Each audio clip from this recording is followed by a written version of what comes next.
Well, try it again. I don't know. Well, I'm back. We'll see how long I'm back for. See how many people come on now. Getting so frustrated. Oh my gosh.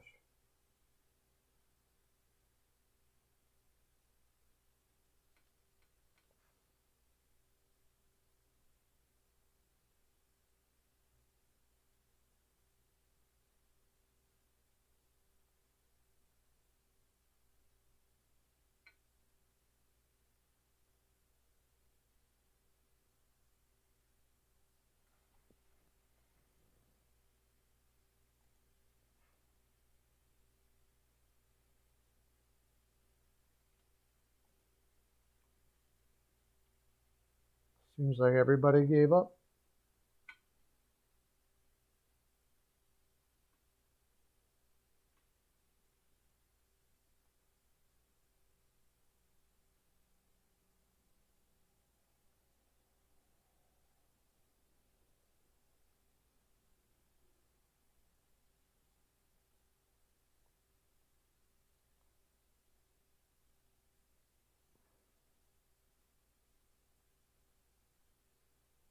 I don't know.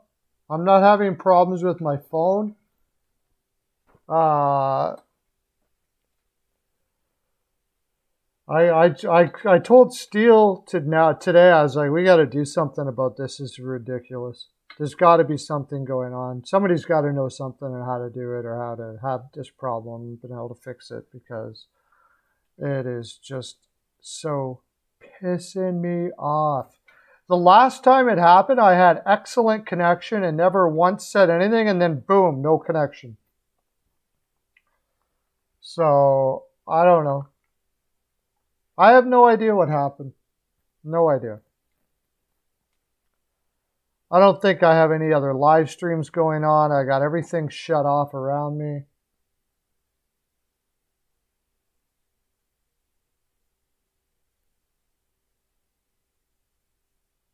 Yeah, it's wired into the wall.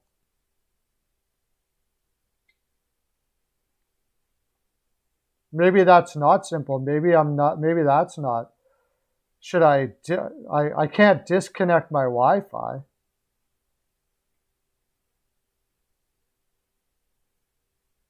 If I disconnect my Wi-Fi, I lose everything.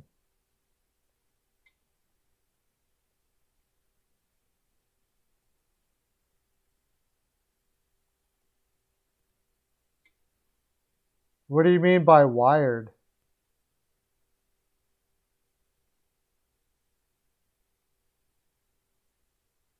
Oh yeah, he'll be on a stream here somewhere down the road, off the wall. I'll be on his stream too.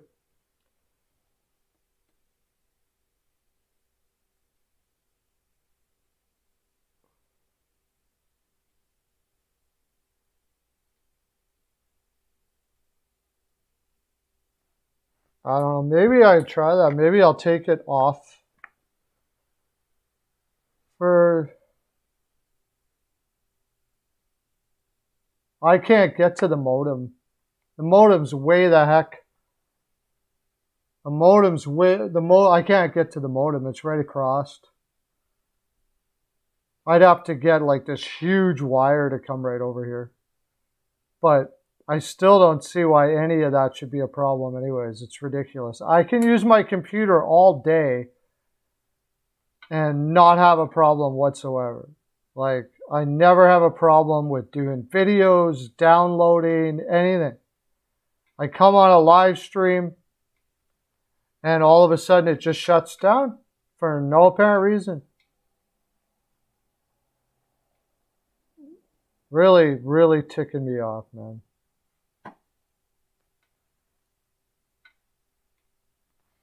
But anyways, it's going now, so we'll get back to where we were talking about before.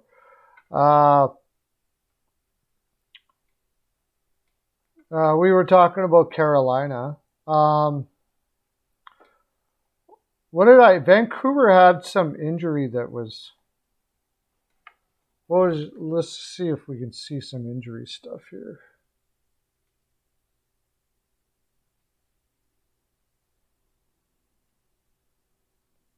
Maybe it had to do with that.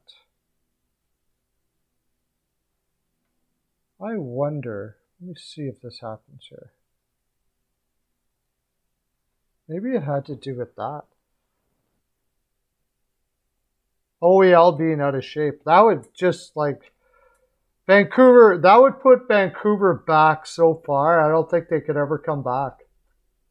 If OEL's out of shape and he can't and he can't be what they like, they need him to be a top two.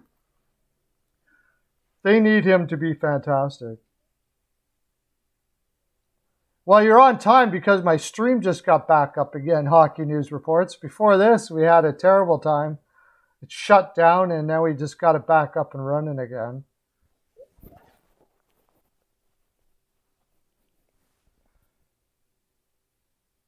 OEL looks really good so far. I heard he was like way out of shape. I hope he's wrong. That's what Peyton was saying yesterday. He came to camp out of shape.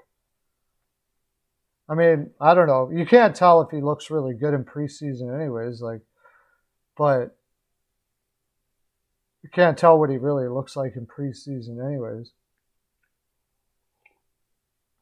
But I heard he came right out of shape, so.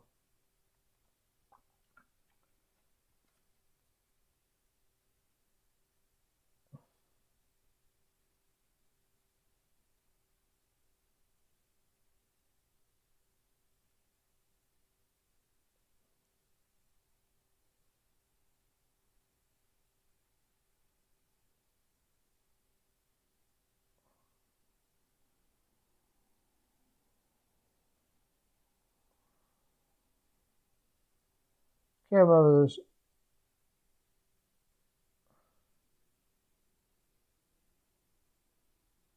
Latest on Ekholm and Forsberg. What's wrong with Ekholm and Forsberg? Just wait a sec. I'll be right back.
Wow. Okay.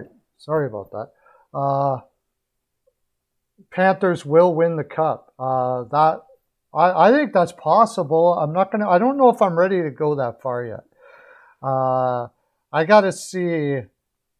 It's goaltending. I like Spencer Knight, but asking Spencer Knight to man, that's a lot for a rookie goaltender like his age to do. It's not like it hasn't been done before. Is he Patrick Waugh-like? Is he in that category? He's going to have to be like rare air at this age for Florida to win that. Because I don't see Bobrovsky, dude. I have no faith in Bobrovsky at all. So I can't see Oshie getting tried out at center. I think he could be fine there too. So that means, what's going on with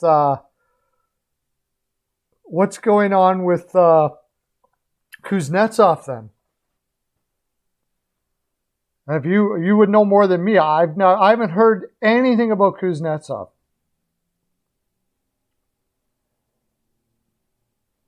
They won't have Perry. Tampa Bay Lightning will win the cup again. I mean, that'll be quite the feat. I'll tell you that right now. If Tampa Bay wins a cup, you got, with such a short time in between to rest. It's almost inhuman to think that those guys can handle that. But like they did last year, they can take it easy in the regular season, and if guys are injured, they can bring them back. Take them. They could just tell them, sit. We got enough guys to make the playoffs, and they'll let guys have rest when they need it. But it's going to be a lot to balance to win another one again like that. And it's going to be a huge feat. This would be for sure, though. There might be some argument of whether they're a dynasty if they win this year. But if they win this year, there's no argument. They're a dynasty for sure, right?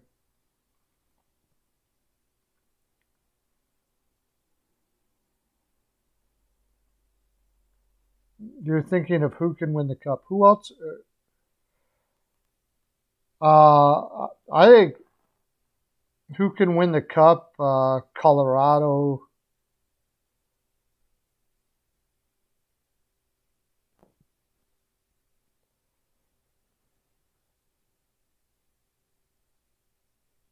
Yeah. I don't know. They looked so strong last year. I think last year was going to, I was just pig-headed last year. I wasn't happy with what they did with Kucherov and the fact that they took the regular season so lightly. And I was pig-headed last year. When you look at that roster, there wasn't much chance. But now you take off a few guys here now. And again, 3 in a row. Now this is like a marathon. I don't know if anybody can do with such a short off season. That's the tough part. With that kind of an off season, already winning 2, which means that you played so many more games than everybody else, gone through playoffs the way they've gone through. I think it's just asking. I'll be super impressed if they win again. I think Colorado, they're still fairly green, but they got another year. Darcy Kemper is really the big thing there. Because Kemper, we talk about Ranta and stuff, but Kemper has kind of been injury. You got a trade idea for next? Okay, cool. I love talking about trades. Kemper has been injury prone as well. And so is Francouz, so that could be difficult for them. No, I don't think that Peter Mrazek will win a cup with Toronto. Unless they go out and get another goaltender and Mrazek is their backup. But We'll see. Campbell's the big thing there. Can Campbell be that late blooming great goaltender? I mean, he had a really good run last year. It's possible he's peaking late in his career and he could just absolutely go off, but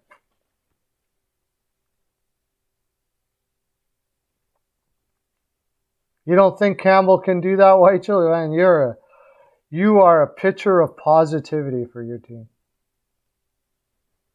I was thinking about Sergachev being traded too. I can't remember who it was.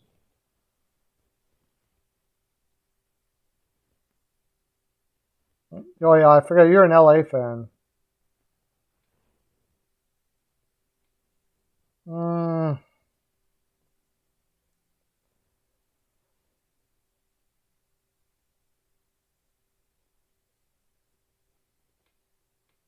Man, I don't think that Tampa does that.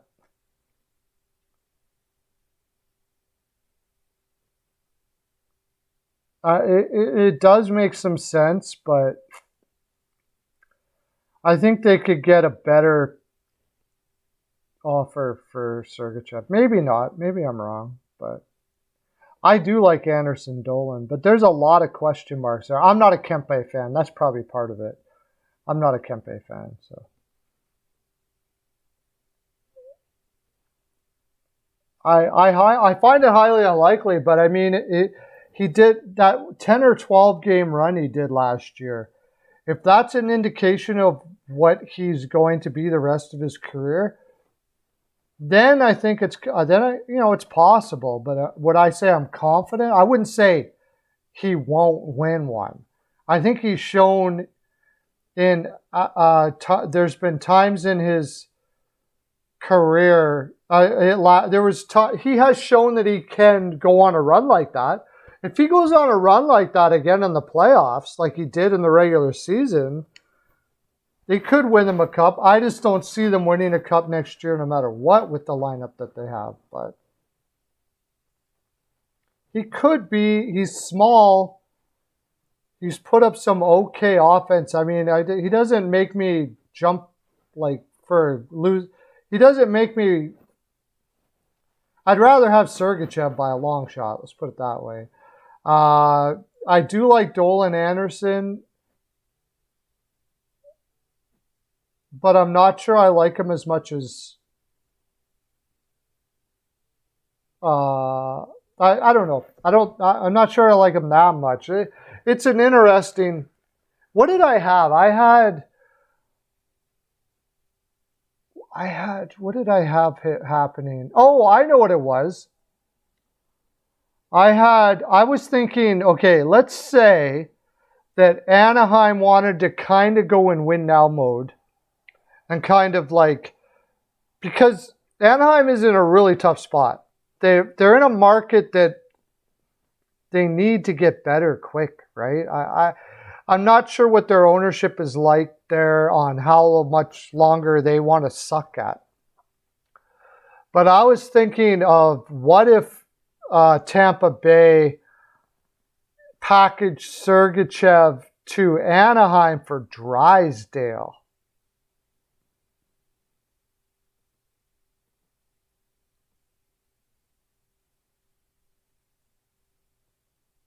What if they packaged them for Drysdale? Sir, I had it something like, oh yeah, I feel terrible for Gibson in Anaheim. I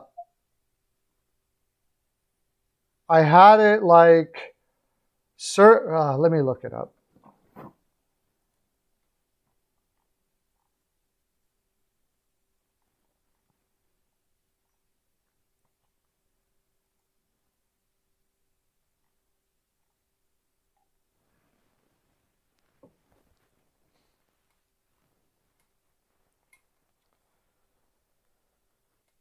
Okay, I had Sergachev.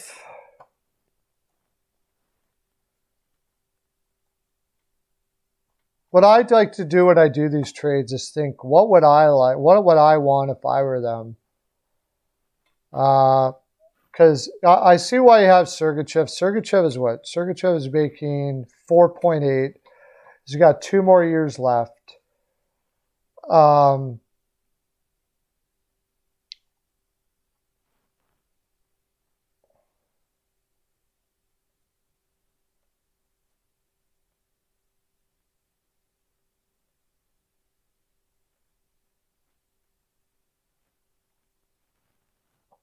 It was like Sergachev assigned Palat and Colton Ross or something like that with additional picks to go with it. I don't know if that would be enough, though. You got Colton Ross. If they think Colton Ross could be a second liner, maybe Sergachev and Cirelli. Sergachev and Cirelli and a pick for Drysdale. Something like that, because Drysdale is going to be a beast.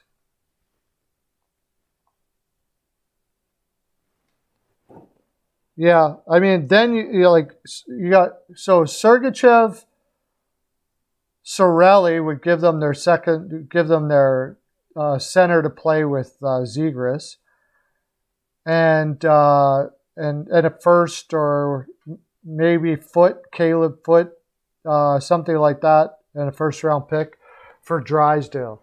And then, they're still 2 young guys, but they're moving forward. They're developing faster. No, they wouldn't have to add Zegras. No, they wouldn't have. Drysdale is if Drysdale went out on the market right now, I bet you, it would be ridiculous the package that they would get for a guy like that.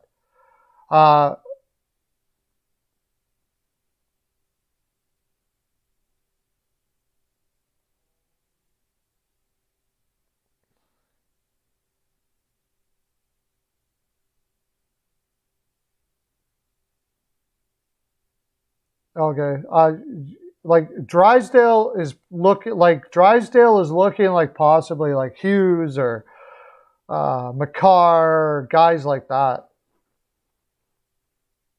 Sergachev is looking like he could be a 1-2, but he's special.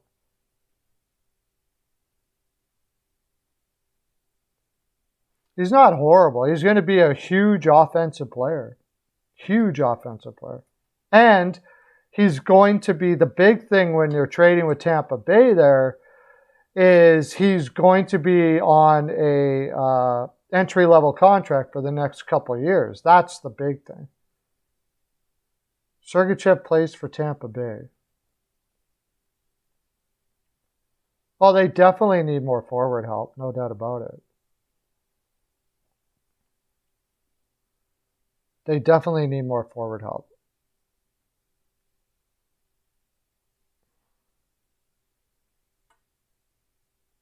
Cirelli kind of still took a step back. Yeah, I mean, Anaheim could add something to in addition, but it wouldn't be Zegras. No way. No way. Drysdale, maybe they can add Jones. Drysdale, Jones. And, or Steele. Steele looks like he's going to be a third line center. Cirelli could be their second line. Zegras could be their first. Sergachev would now be a developed, ready defenseman that can play both ways. And Drysdale is going to be your, he's so slick, that guy. The guy's an incredible offensive force.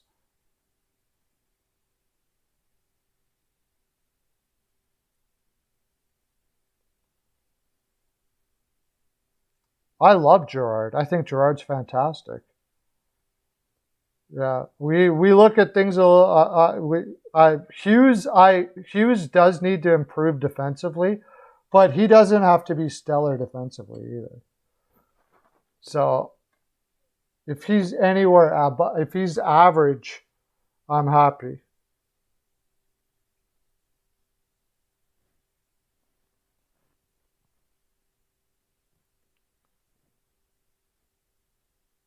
Even if he's a little below average defensively, I'm okay with that. I'll take offensive guys like Hughes and Drysdale all day long. If you can put up a point a game, like as long as you're not like horrible defensively, like Barry. Barry is an absolute disaster. But if you can be like just below average and put up 60 to 80 points and play like I got lots of time for that, for sure. I look at games more offensively, I suppose.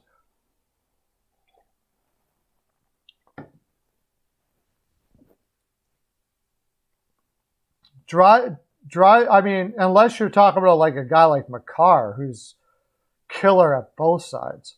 But those guys are few and far between. I think Drysdale has an opportunity. I think Drysdale could be better than Hughes. I think he could be better defensively than Hughes is.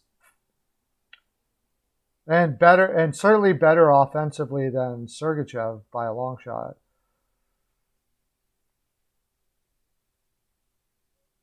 But you're also looking at cap space when you're doing this, right?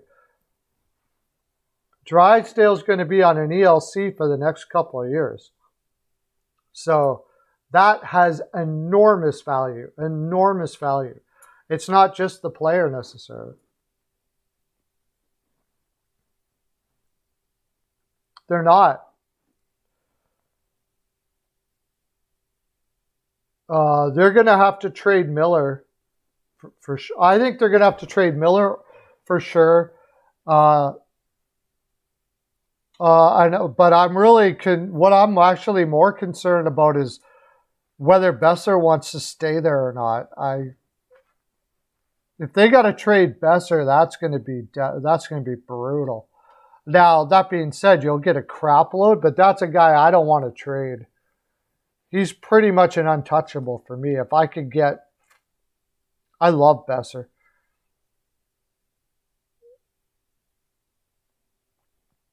Pearson, yeah, I don't understand the Pearson signing at all. There's no need for him.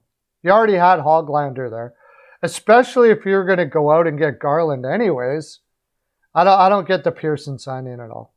And now Pearson's got to produce to even show that he's worth that contract to be able to trade him in the first place. That was a head scratcher for me. I don't get it. But then Benning does a lot of head scratching stuff. So Pullman was just ridiculous. Yeah, good point, Eugene. Pullman was stupid. Pullman is fire the general manager bad. $2.5 million for Pullman? Come on. I mean, he's a seventh defenseman at best. Like, ridiculous. He shouldn't be making more than league minimum. And, like, you really hope you don't have to put him in. He is that bad. He's terrible. I wouldn't trade Horvat, no. No way I'd trade Horvat. Oh, wait. If I had to go between Horvat and Besser? Wow. That depends on the package you get back, I suppose. But it's hard to find centers like Horvat out there. Tough call. I think I end up trading Besser because if I trade Horvat, I'm likely not going to get the center I want back, and you need a center's a more important position. Yeah, it's not just, they don't have cap space. Like, you don't have cap space, so you give Tucker Pullman $2.5 million a year when you still got to sign all these other guys. It's just ridiculous. Absolutely ridiculous. They could have grabbed players off waivers that were as good as Tucker Pullman. Yeah, he has pay him a lot of money to draft and develop. Like, just say, you know what, whatever he's making now, we'll pay you 3/4 of that. We'll just draft and develop, and we're going to find another guy to do the rest of the contracts and stuff like that, because his just drafting and developing seems to work really well. So Konechny does have to have a big year this year. This is that's what we should do. We should almost do a put up or shut up from every team. We'll do that. Like Patrick Laine. There's no bigger put up or shut up than Patrick Laine this year. Like,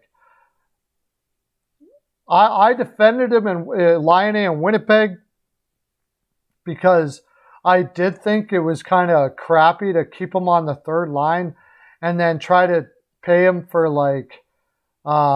try to pay him for a third, like, less money because of it. And, you know, he had his gripes as to reasons why. It didn't look good optically, but there was some defense for it. But going over to Columbus and having like an absolutely horrible year, and then, you know, in Finland, having an interview and slamming Tortorella, saying that he wouldn't let me be creative and all that stuff like that. Okay, you know what? All of that. Maybe you're right. I'll give you that. But this year, you got a new coach, new whatever. What do you got? You have no excuse. You don't put up this year, and he's a restricted free agent. Like, just shut up. All I got to say is after this year, shut the hell up. If you're not going to produce this year, there's no excuse. I don't know. Was I going to do our divisions today? We could, I suppose. Nobody else is coming in here. I was kind of hoping, like, it was going really good when we started up, and then we lost the stream. Now the stream's working really well. So I think we'll do like one division, though. I don't think we'll do tons. I'll try to get as many people in here as possible. And then see if we can get it up to... Read your question, Lauren.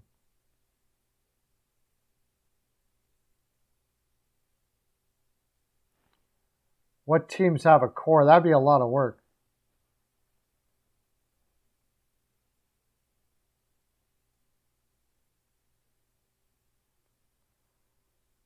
Well, what are you going to get for him if he has a bad year this year, though?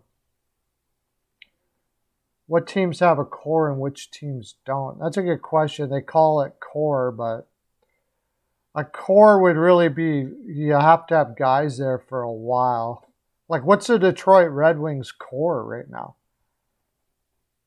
Besides Larkin, Bertuzzi, Zadina.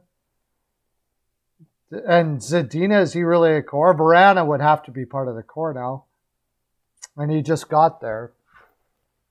As far as defense is concerned, they don't really have a core. Hronek, they're going to call DeKaiser part of the core? Probably not. Yeah, so Detroit wouldn't really have a core. Ottawa barely has a core. Maybe, like, some aspects of it. But what do you mean, like, a core, like, at a person at every position or something like that?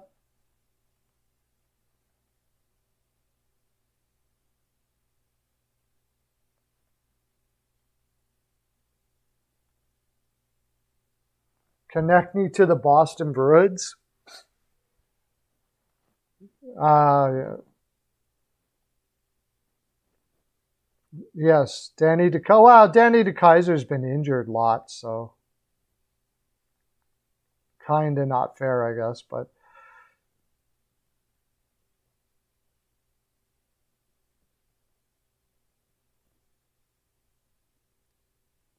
you levy in a draft pick for Stetcher? I think I'll roll the dice with you, Levy. I'm not a Stetcher fan. I think he's overrated. I would do that if I was Detroit, for sure. I would do Stetcher for you, Levy, straight across. If you wanted to do that, I would do that.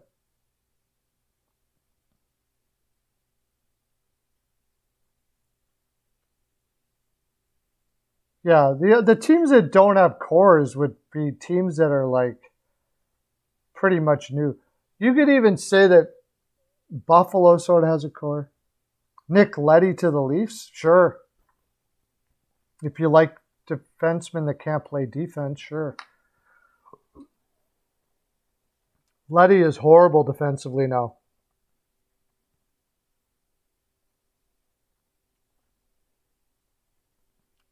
That'd be a good place for him, I guess. The Leafs.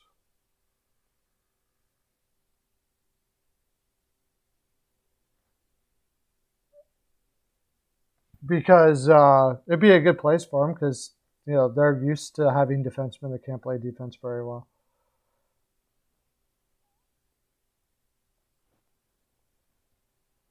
Just trying to think what teams wouldn't have cores. Anaheim wouldn't have a core yet. Arizona certainly doesn't have a core yet.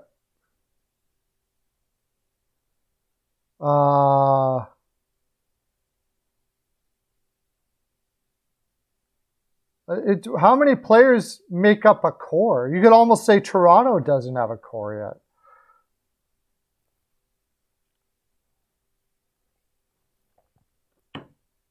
I'm not so sure about that. I think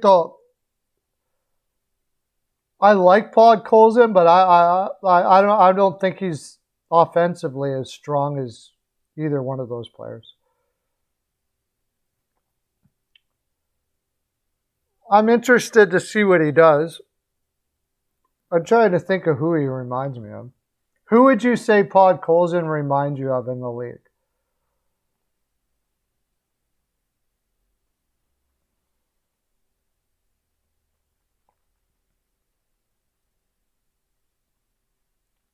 Five to six forwards? Oh, I don't think there's too many teams that have a core like that.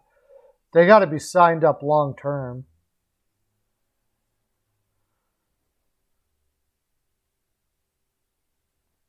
I mean, that many? That's a lot. I thought it would be like 5 players maybe.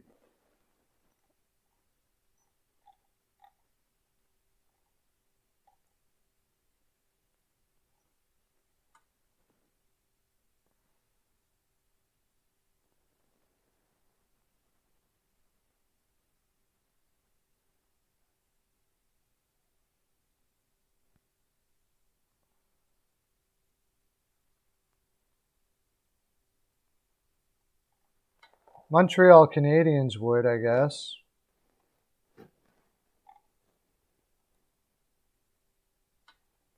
Yeah, it's going to be like teams that don't have a core yet or teams that are rebuilding or, you know, possibly you could say Vancouver if you put it that way. Columbus wouldn't have a core. Arizona wouldn't have a core. Nashville probably not now. Like what would Nashville's core be then? Unfortunately, Matt Duchene is a core. It's just a crappy core. Ryan Johansson would be a core. It's not like they don't have it. It's just a bad core.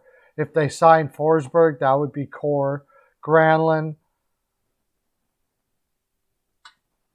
Yeah, probably. And then after that, though, there's nobody that they haven't given really. Colton Sisson's part of the core. Probably not, but he is signed up for a heck of a long time, so maybe, yeah, you'd have to put Colton Sissons there. Besides that, everybody's sort of on the outside looking in. And as far as defensemen, Josie, if they sign Matthias Ekholm, they'll probably sign up Myers and Dante Fabro, so that would be their core, I guess.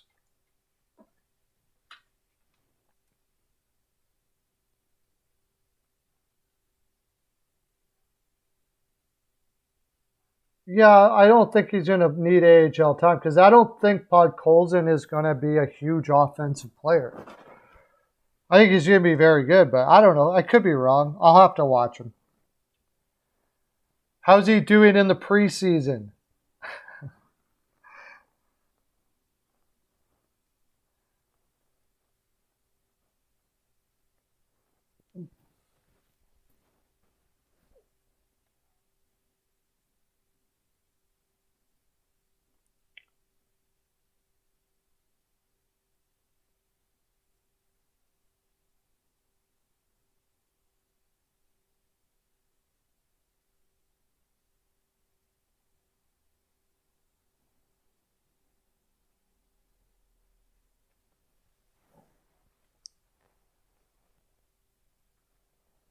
He's not had a game in the preseason. There you go. Wouldn't matter if he did or not. I was just kidding. It wouldn't matter if he did or not. I was just kidding. I was just kidding. I was just making fun of myself. His game especially is not going to translate well in the preseason games. So they know everything they need to know about Podkolzin. It sounds like, I'm pretty sure he's going to make the roster this year. It was fully expected. So I'm sure his compete level has never been an issue. His only problem is like he's had some troubles with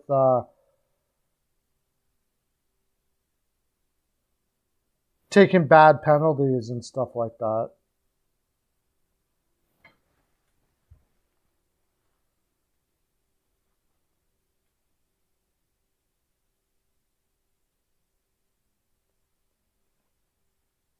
Yeah, we'll see how he translates. Yeah, I know he's always been known as a two-way guy.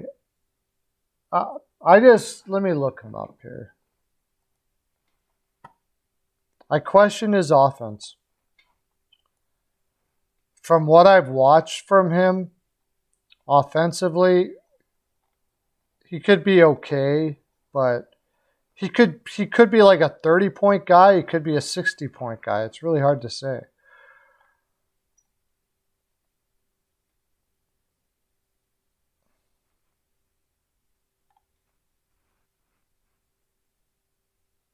Where the heck is Vancouver now?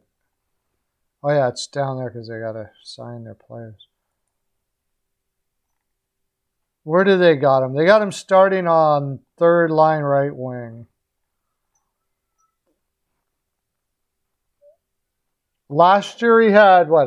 Last year he had 11 points in 35 games in the KHL.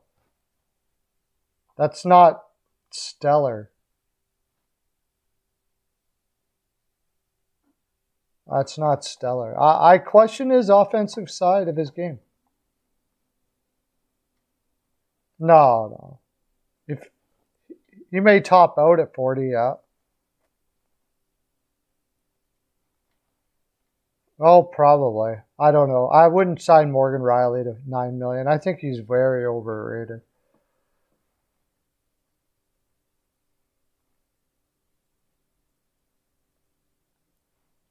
Yeah. Usually guys that in the KHL that their ice time is cut short. I know they don't like to play young players, but he's not going to blow people out of the water offensively. That's what I'm saying.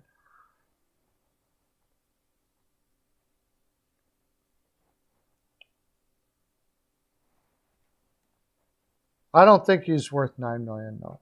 Okay, we got 5 concurrents here. Maybe we will do the 7 concurrents. Okay, to all the people that are in here right now, do you want to be part of the, we'll do one division maybe right now. We'll talk about each team. It took a lot longer when Peyton was on. Let me bring up the divisions.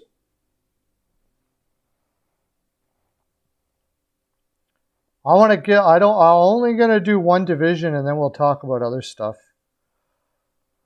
Because I want to save us some stuff to do for the rest of the week.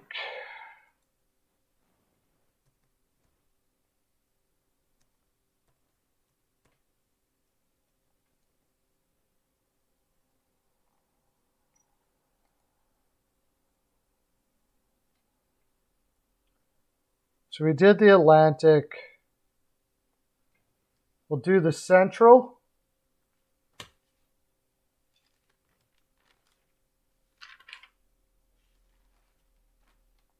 We'll do the Central Division.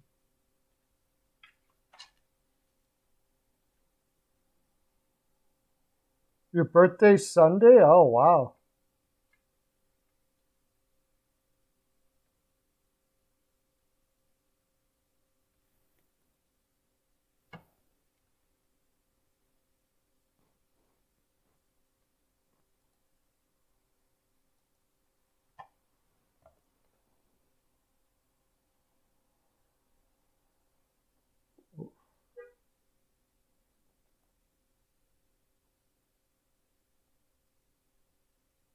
I think Provorov is a better defenseman than Parayko, but he's younger, so or better. I think Provorov is a better defenseman than Riley and Parayko, actually.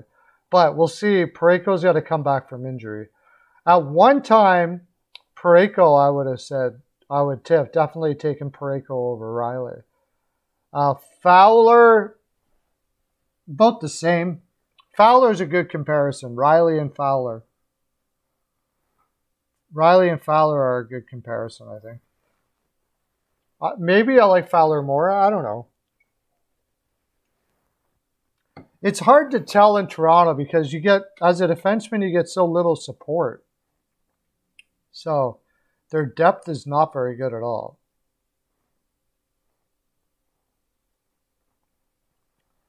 But okay, since we're at it, I'm going to go grab a coffee. I'll be right back, and we'll start doing the Central Division and where you have them. Honestly, I haven't even really taken a good look at this, to tell you the honest truth. I haven't even taken it to,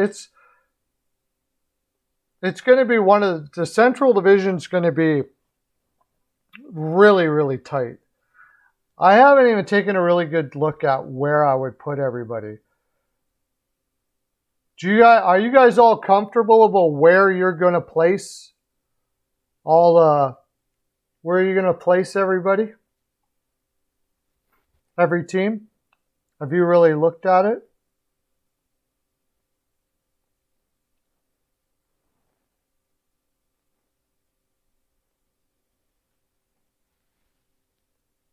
But I'm going to grab another coffee. I'll be right back.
Okay. So,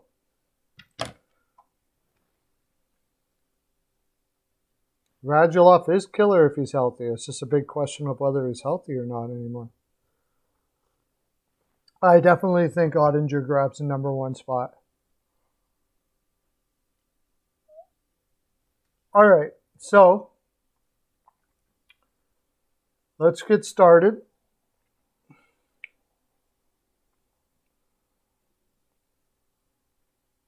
Central Division. First one should be fairly easy. Just get it out of the way. Arizona Coyotes.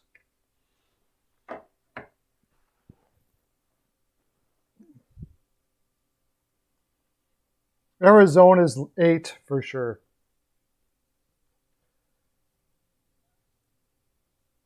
Arizona 8 all day, right?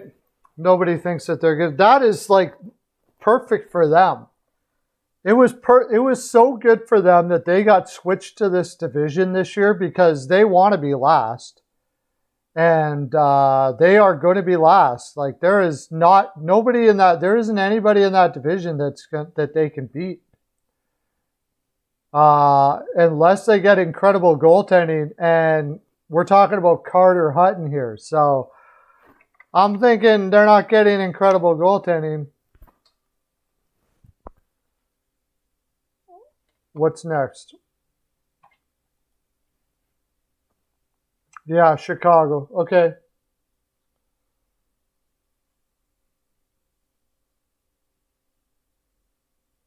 Chicago. I got to look at this and figure out where I want to put Chicago.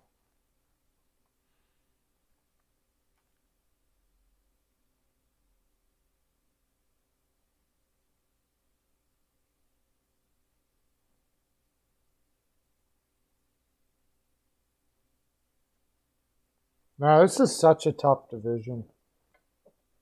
Dallas could get hurt all the crap and not make it.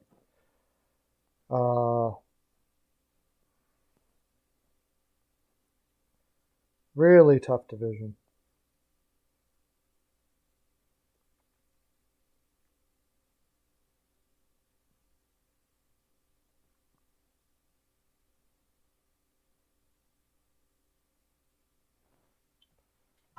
I'll see what you guys got. What do you guys got? Chicago.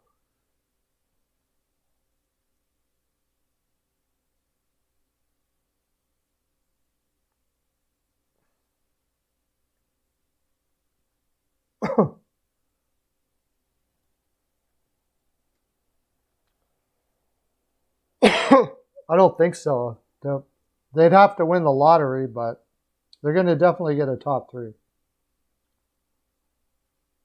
Chicago 4. We got Seattle 5. Seattle has them in 5th. Welcome, Philip. Woo! Thanks for coming in, buddy.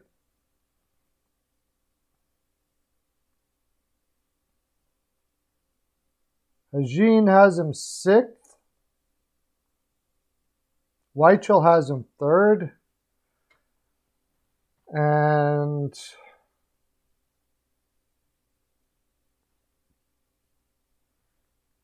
where am I going to put them? They're so, if you look at their team, they miss the playoffs until you see Fleury.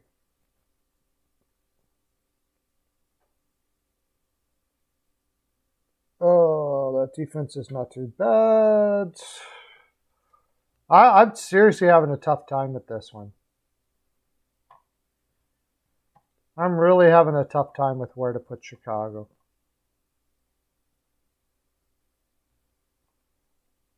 Because I have a feeling they could just go off this year. Like, just go crazy.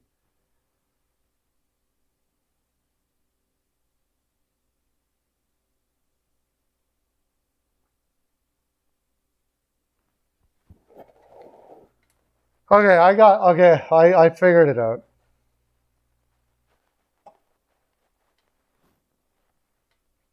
Seth Jones will be better in Chicago than he was in Columbus. He's just going to put up more offense. Hey, Go Caps. How you doing? I got 3rd.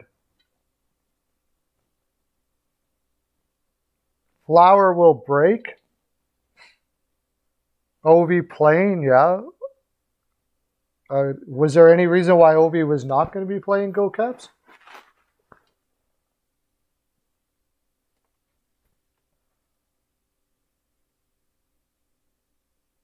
I think there's a big way that they're 3rd. 4.3 for Chicago. Well, we'll discuss this a little bit.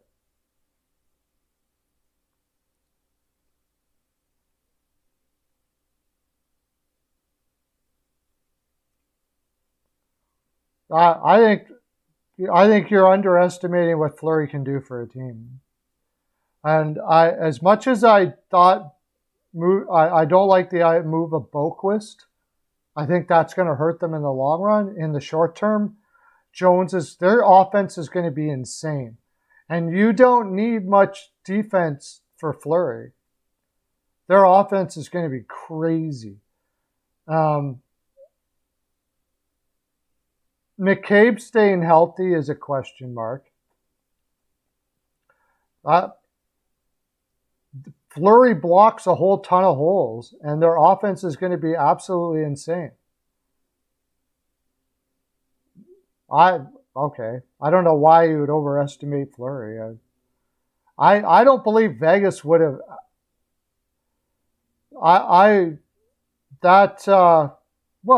Jones. What do they got? Chicago's defense.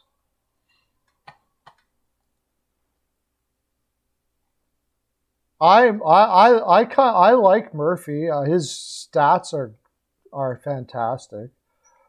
Defensive stats, anyways. I love McCabe. DeHaan does everything you need to do.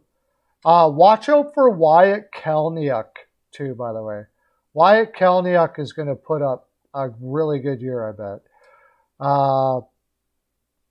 McCabe, Jones, DeHaan, Murphy is plenty good enough for Fleury as the goaltender.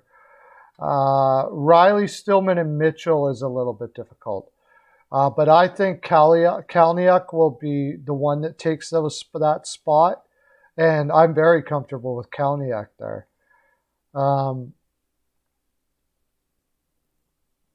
I don't think Alex Vlasic will be ready. Nicholas Beaudin is still there. I don't mind their depth too bad.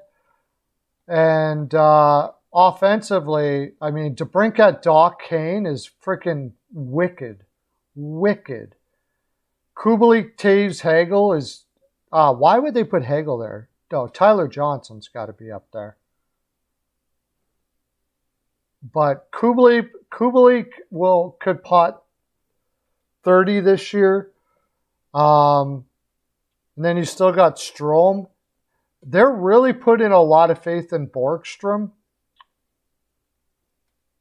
And the biggest problem is they don't really have a third line. That's their biggest problem. It's just going to be all offense for Chicago. And Fleury back there stopping everything like crazy.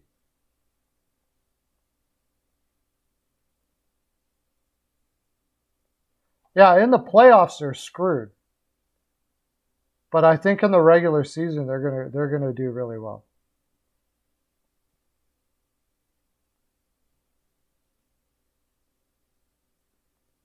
I think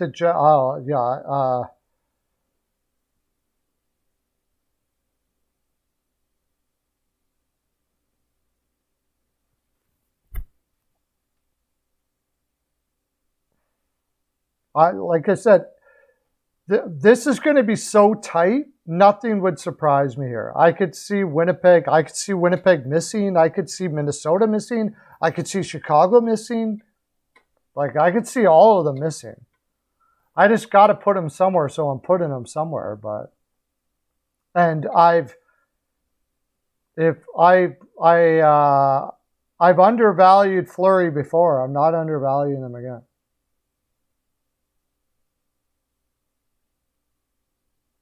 But, okay, we talked about it. Now let's go to the next one.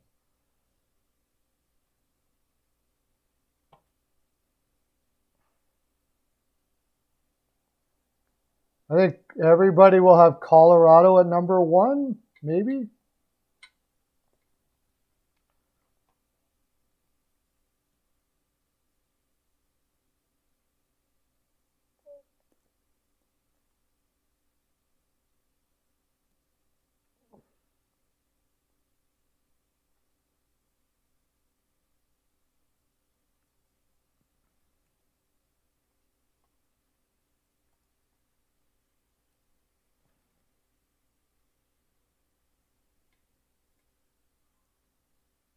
Colorado number 1.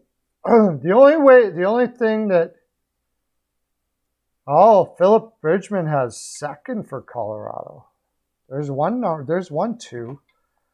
I got to put him 1, but my question mark is goal again. But even then, they're just so stacked.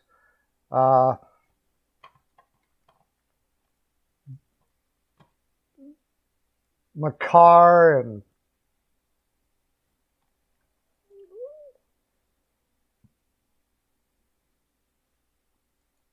like that defense, their defense is insane.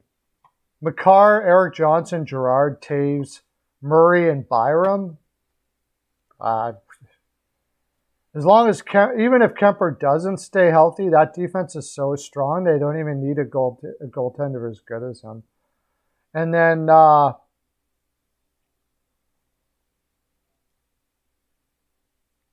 of course their offense is a little bit concerned about what happens with Kadri. Alex Newhook already looked good out of the gate last year, though, so I don't think it's going to be that big of a problem. And I think the Mikhail Maltsev pickup was underrated. I thought that was a great fourth-line young pickup for them, considering they had to make a trade to make up some room on their defense. So I thought that, I can't see them not being first. Unless, if Kemper gets injured, maybe they slip to second.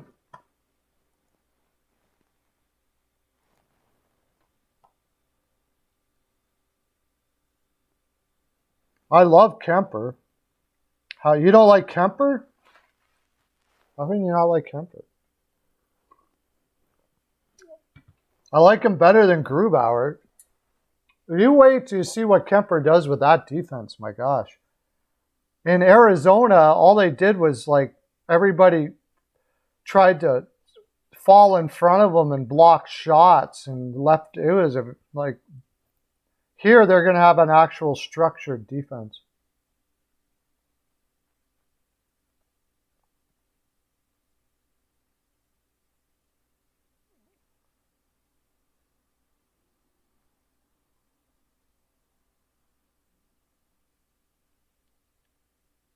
Won't win the cup, you mean?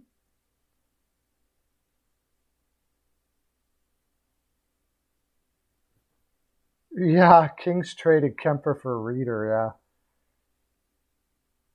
yeah. Yeah, that's very owie.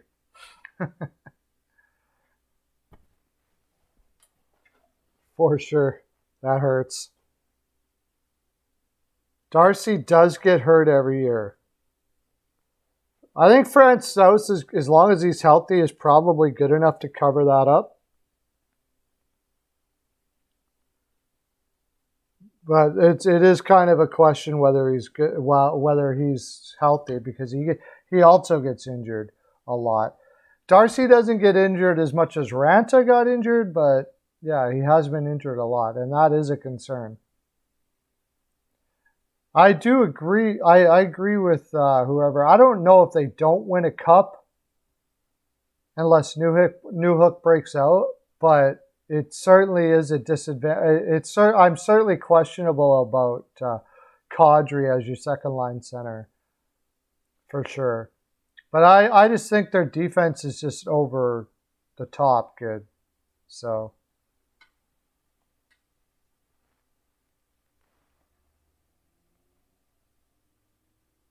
What teams are graveyards for goalies?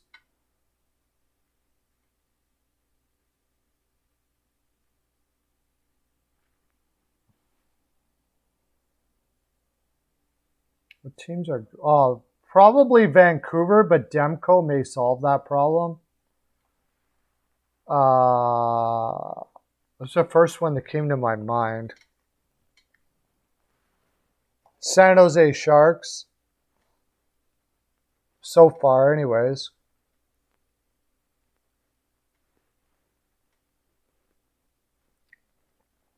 Buffalo Sabres.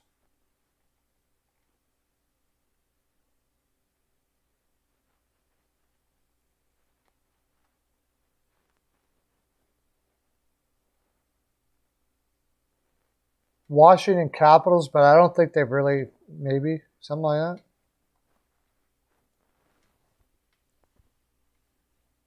Philly, yeah. Philly, what am I talking about? It should have came right off the top of my head. Philadelphia Flyers. Calgary Flames. Yeah, Calgary Flames do a pretty good job of crushing goaltender spirits. Philadelphia Flyers for sure. Who's goalie for Seattle? It's why did his name just leave me? Grubauer. Just had a brain fart there. Grubauer. All right. So we got Columbus did get first. Or Colorado. Columbus. Columbus got first. Colorado got first. Got 1. Chicago 4.3. Arizona 8. Next is the Dallas Stars. And I don't know. This is such a tough division, man. Cap's best goalie was Kolzig. Yeah, he won a Vezina once, yeah. I was probably about the only one that was really, like, great. Dan Beaupre. But Beaupre played in some pretty bad teams, but he was really good. Second, eh?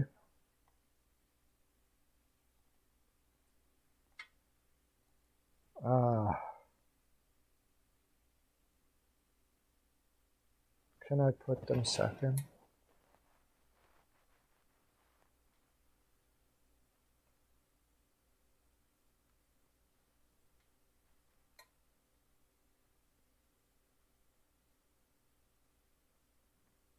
Yeah, I guess I have to put them 2 too.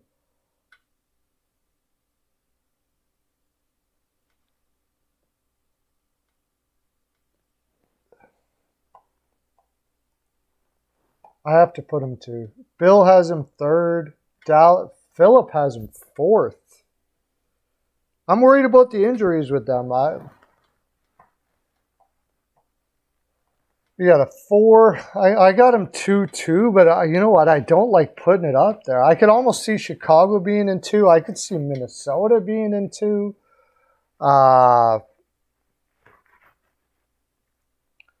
But if Ottinger plays as well as he is, I like their defense so much. There are some ifs, though.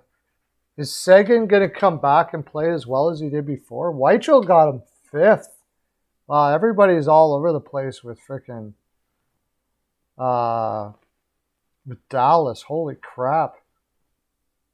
They may not pull out the number 2 spot.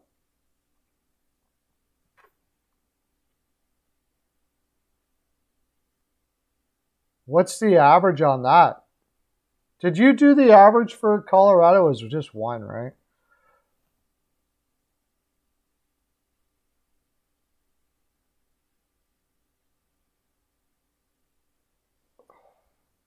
.1.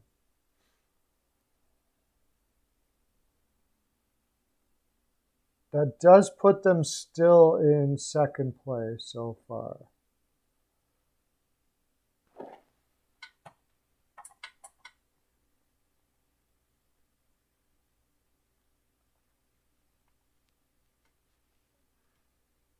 Next is Minnesota.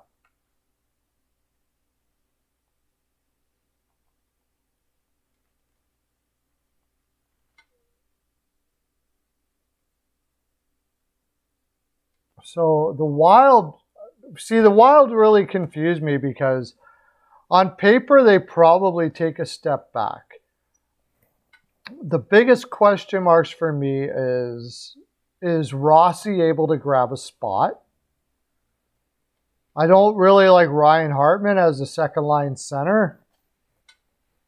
Eric Sinek isn't a top line center, and it gets kind of dicey when you get to the 5-6 spot with Kulikov and Ben. But all of that almost matters nowhere near as much because Granato is such a good coach, man. Granato is the X factor for this team. Like, they could absolutely crush it again this year.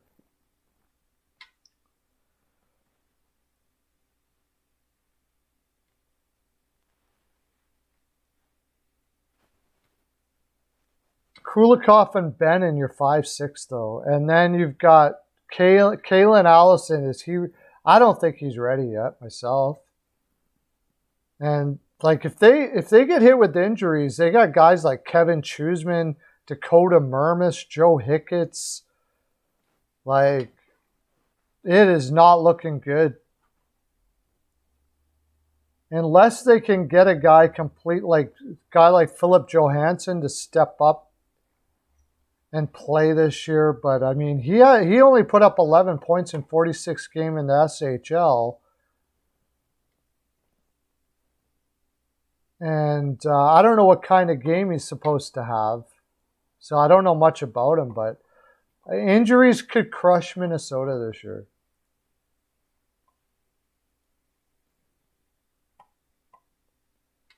Head coach is Dean Evison, and he's absolutely fantastic.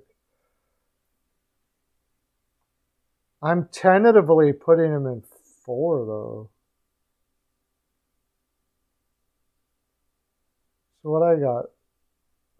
I got Winnipeg missing? Seriously? No, I can't put him in 4. I'm putting him in 5.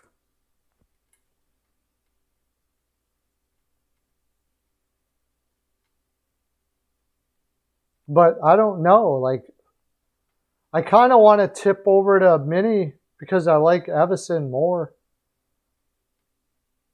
than even Paul Maurice, and I like Paul Maurice. I don't know.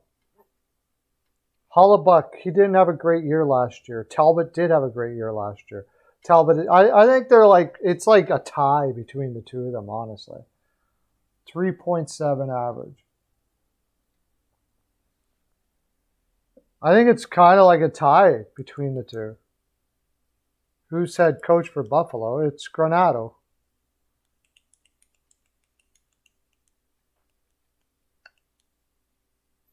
So we got 3.7 average for Minnesota. So right now,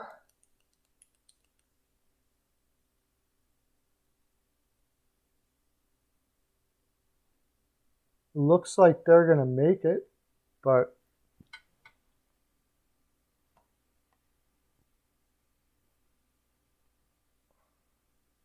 Nashville, yeah.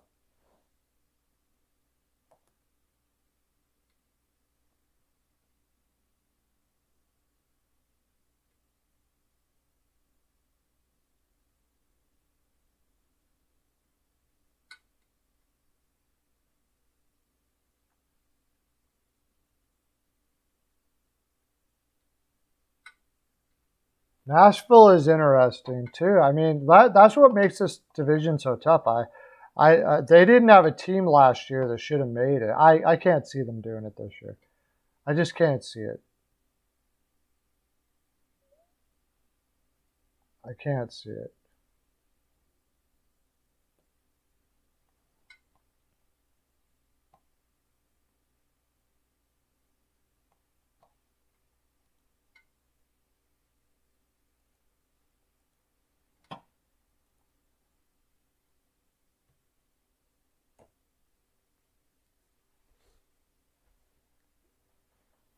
I got him 7th.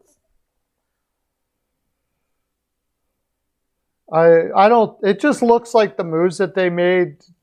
I mean, it's really looking like a rebuild. I think losing Ellis is going to be too hard on them. I think losing Ellis is going to be rough on them. And I think Myers will be good eventually, but I mean, yeah, that's a tough division for them to do what they did last year. 6.7 average.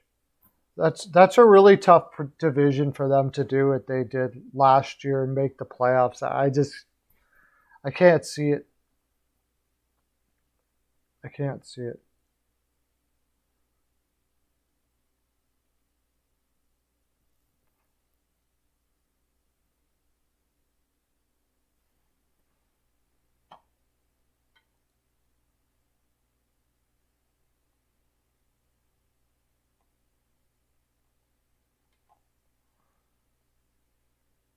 St. Louis is next.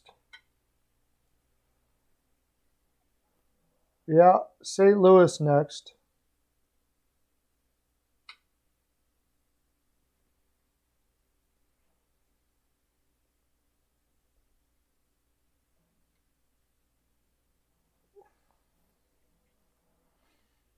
Oh, Eugene has the Blues in 4th.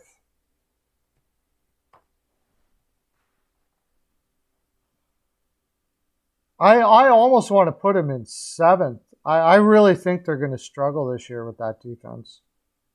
In this division, CL's got him in 7th. Look at that. CL's got him in 7th.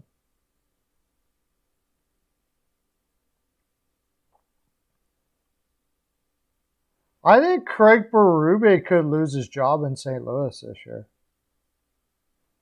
I think it's very possible that he could lose his job in St. Louis this year.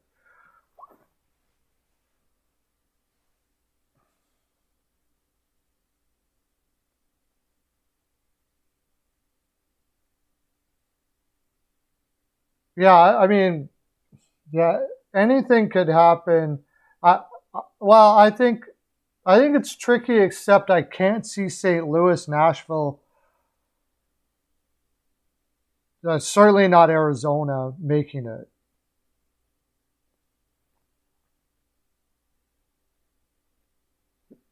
I'm not as confident as you are in the defense, even still.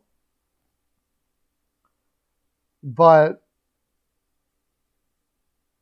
yeah, I mean, I got him 4th. Whiteshell's got him 7th. Holy crap. Everybody's all over the board. Blues 5.7 average. Okay, I got 5.7.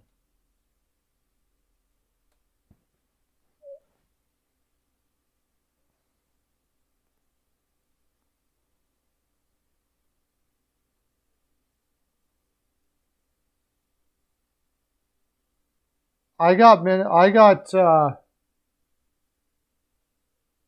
the Jets 4th.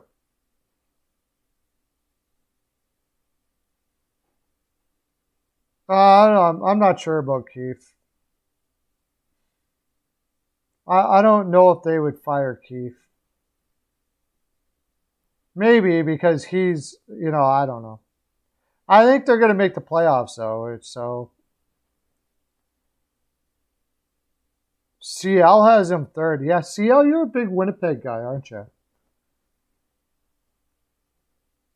Again, like the Jets are a team I could see all the way up to 2nd, and I can't see them being lower than 4th, though. As much as I like Minnesota, their forward depth is fantastic. They got one of the best third liners, like pure third liners in the league, in Lowry. The big question mark for me for Minnesota is Dubois. Dubois got to bounce back pretty hard. Because if Dubois looks like he did last year, their depth isn't as good as as I think it is. But I mean, Connor and Wheeler, Scheifele, Ehlers is a beast. Andrew Kopp is so underrated. Stastny and Lowry, if they play them there, is like, what a great combination. And then, but their lower depth, Luke Johnson. Who the heck is Luke Johnson?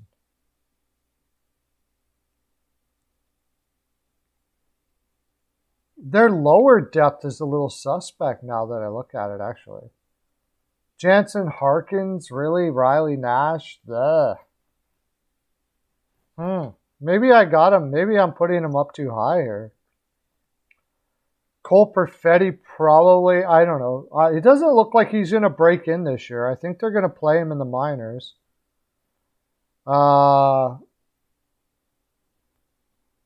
Yeah, they don't have much depth at forward as far as off their not on their roster. Ville Heinola, I still think will take a spot this year.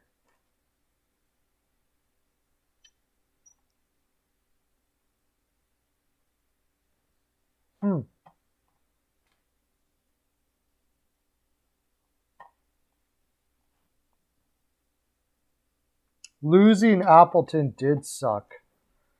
Losing Appleton sucked a lot. I'm not sure. I think has he played in any? I don't think he's played in any preseason games yet or anything like that. I know that like everybody in Minnesota thinks Rossi's going to be playing this year. Like, I mean, I can't see him going back to junior. There's nothing for him to prove there.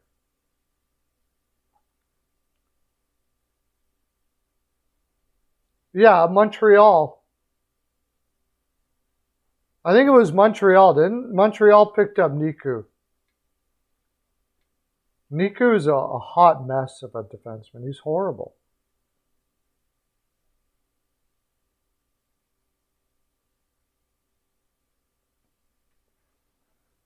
That good prediction there. Going off the board a bit, Kyle. Nico went to Montreal. I'm not sure if Perfetti's physically ready. Vasilevskiy will, though. They're already doing that. Lafolo, good luck. I know, I posted that on Twitter. I posted on Twitter, Sammy Niku is a bad defenseman. That is all. And the Montreal and the Habs fans just came out like, oh, what do you know? Why should I listen to a guy like you? Like, because obviously you didn't watch the games. So maybe I am not the greatest judge of talent, but if you don't have to be a great judge of talent to know that Sammy Niku is a very, very, very bad defenseman. You only have to not have watched him, which I can only assume that anybody who's arguing with me right now did not know. 3 average.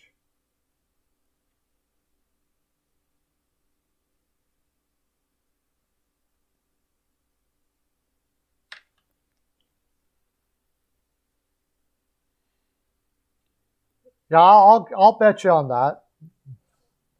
That's no problems. That's pretty safe that I don't have to wear the wig. The only thing I didn't like about wearing the wig was how freaking hot it was. It's the only reason why I didn't like wearing the wig.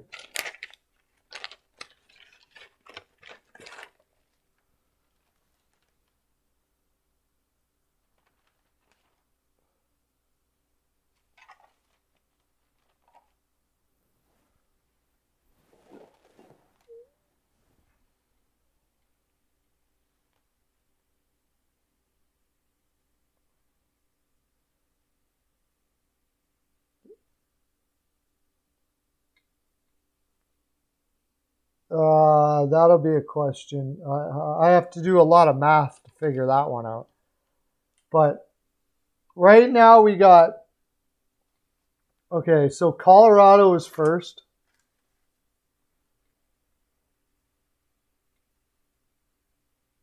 Colorado first, obviously. I believe Dallas took... Did Dallas? Oh, Dallas just barely took second place. Dallas second, Jets third.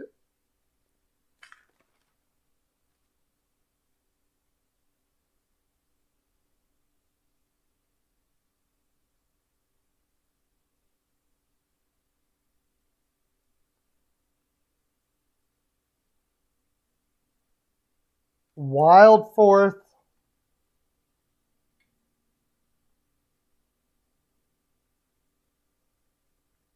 Blackhawks fifth.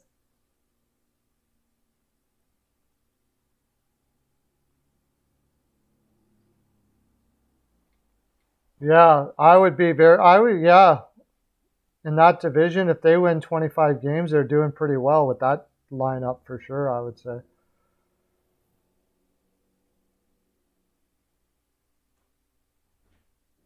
I don't see how they can do anything to sell that team. Like what a terrible thing to do to a fan base like that.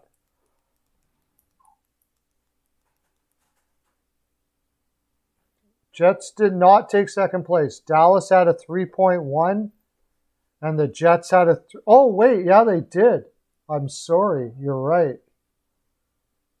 Jets did take second place. Dallas takes third. Dallas takes third. That's right. Sorry, I was wrong. Blackhawks fifth.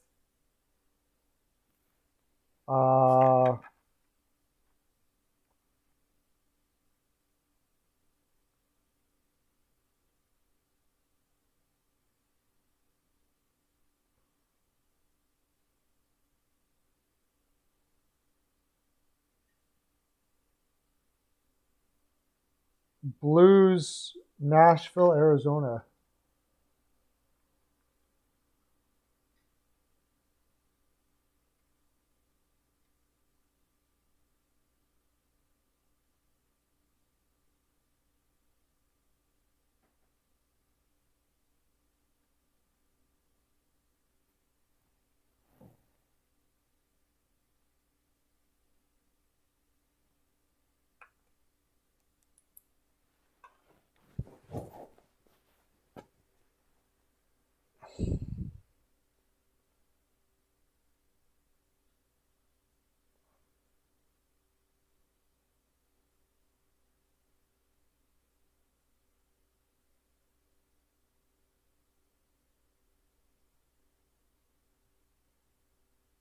Yeah, that's the thing with me with Chicago is that he can take anybody.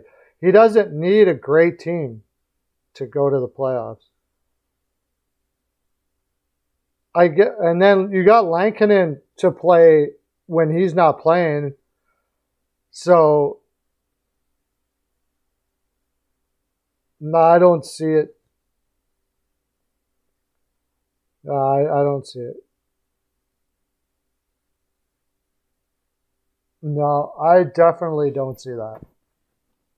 I think Fleury does just ridiculous things like he did in Vegas. What do you think? Vegas's defense is the reason why they made it to the finals and did what they did there? They're done without Fleury.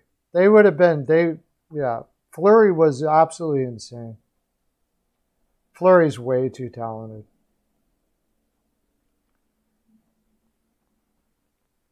I think they got enough offense for Fleury's goaltending.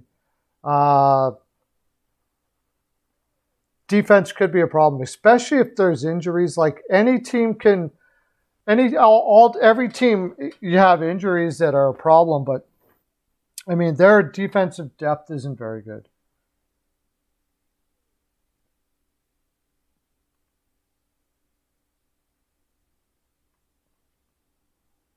The first year they weren't a great team. I think Vegas is. We'll see what happens with Lehner. I like Vegas, but I think their defense was a little overrated, and it was because of Fleury that it was.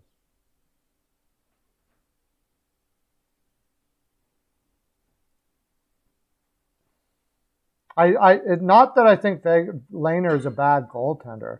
I just think Fleury is such an exceptional goaltender that that's hard to live up. That's hard to live up to.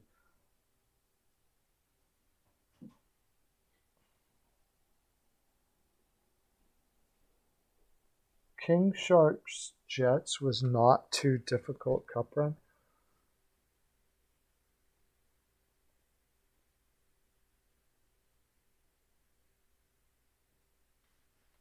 What do you mean by Kings? The Kings made the playoffs.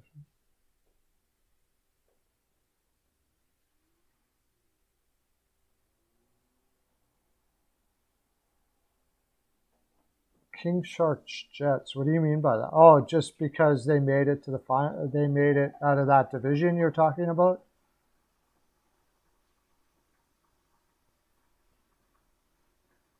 It's not really, they don't have a very difficult division again either.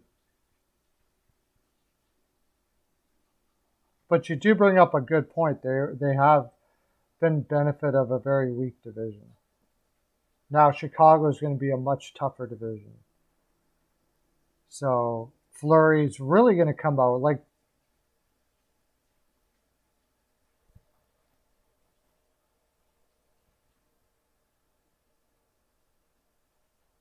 Are you talking about last year?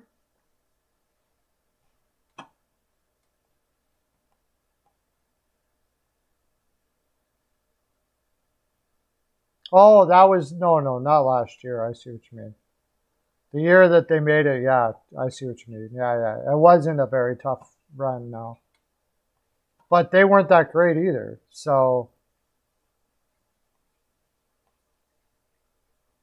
I still say they don't make it without Fleury.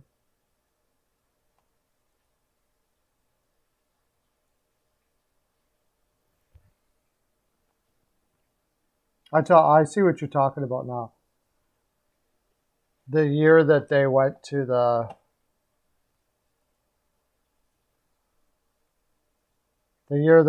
the finals, right?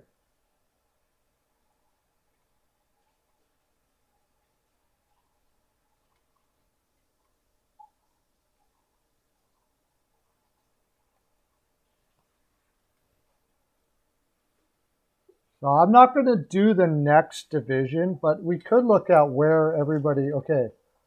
So now you're looking at the Central and who would be the wild cards.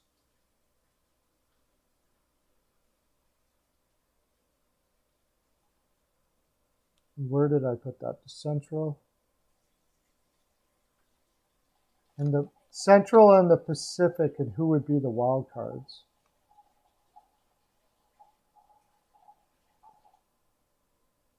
That's kind of hard to say because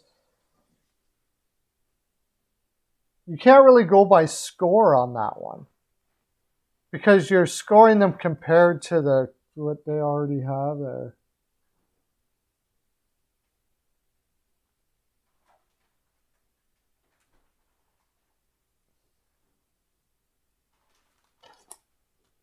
Like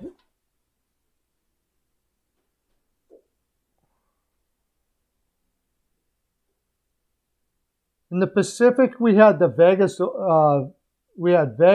Oilers, and Canucks top three.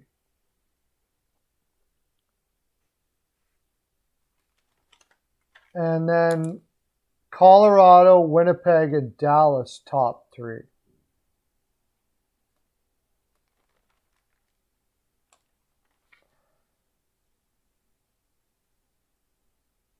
And then the wild card, you got to take two, right?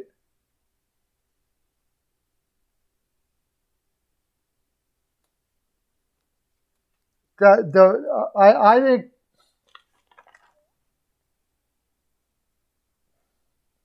think LA and either the Wild or Chicago, and probably you would look at it and go, and for sure either one of those teams, the Wild or Chicago, are the better team not making the playoffs.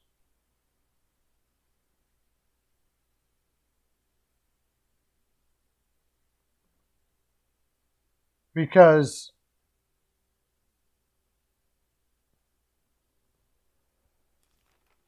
I think LA will get a lot of points off of the backs of the Ducks, Sharks, Flames.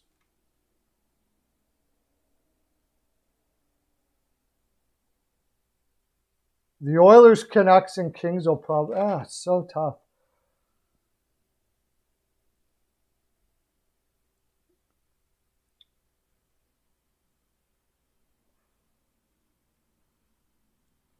I think, like, the Blues in Nashville will be more competitive against the wild card teams of the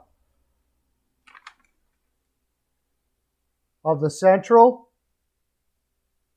than the Flames, Sharks, and Ducks will be competitive against, say, the Kraken and the Kings. In which case, the Kings and the Kraken will have more points. But the Kings will have more points based on the fact that they're able to feed off weaker opponents.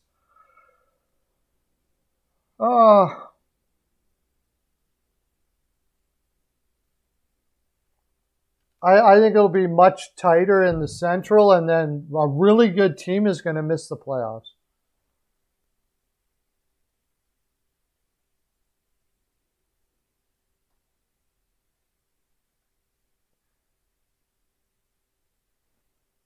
What's that all about? Brodeur gone, Ward gone. What was that about? What are you guys talking about? The old guard. Oh, yeah, the old goaltenders. Yeah, for sure. Who would the old guard be? Quick is almost gone. Might as well be gone.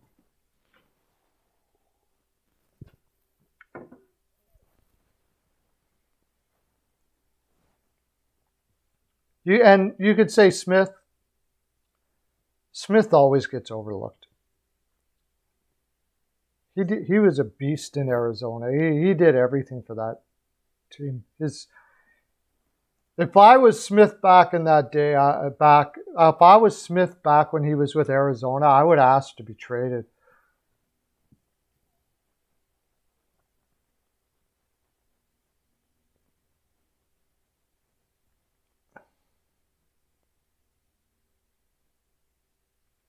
Okay, I don't see that happening. I don't see Seattle. I don't know. I could be wrong. I just did a thing on it. Their depth up front is good, and again, they're like we did with Vegas, right? Their depth on their roster might save them, might get them there, but their overall organizational depth for like injuries and stuff like that is what I think is going to hurt them.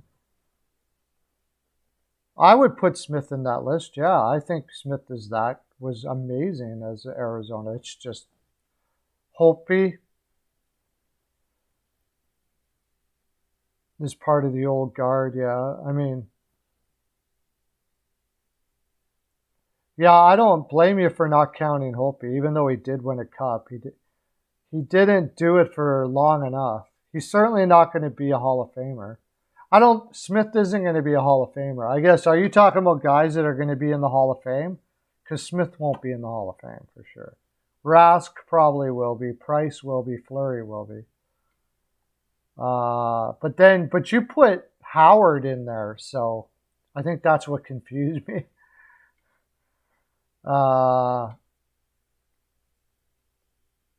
If you're going to put Howard in there, then I'll put Smith in there. If you're going to put Ward in there, I'll put Smith in there.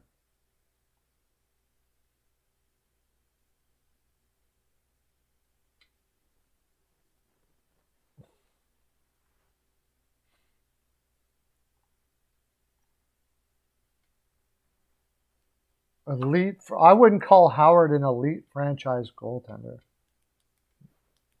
No.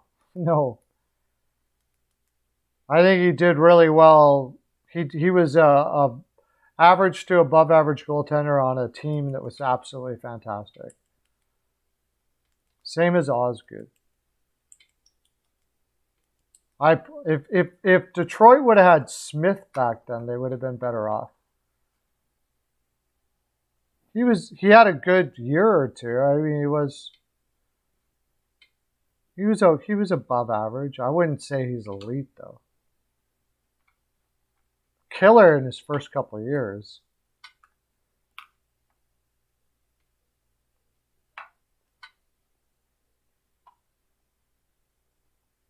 Lundqvist, yeah. Crawford, yeah. Miller, yeah. Brodeur, of course. Luongo, yeah, for sure.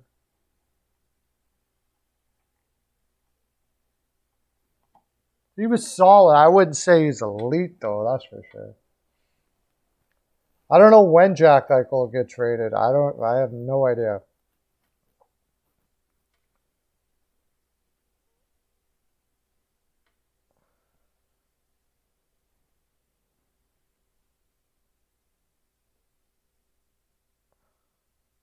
They could win 3 in a row. I mean, you got the best.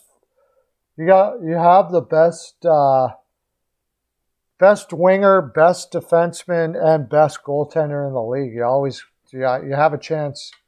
It's just, man, is that going to be a grind to do it again this year after a short off season and all of that. It's going to be tough. No, it's not happening right now. I can't see it. I don't think it's happening until after his surgery myself, personally. I can't see it happening until after his surgery.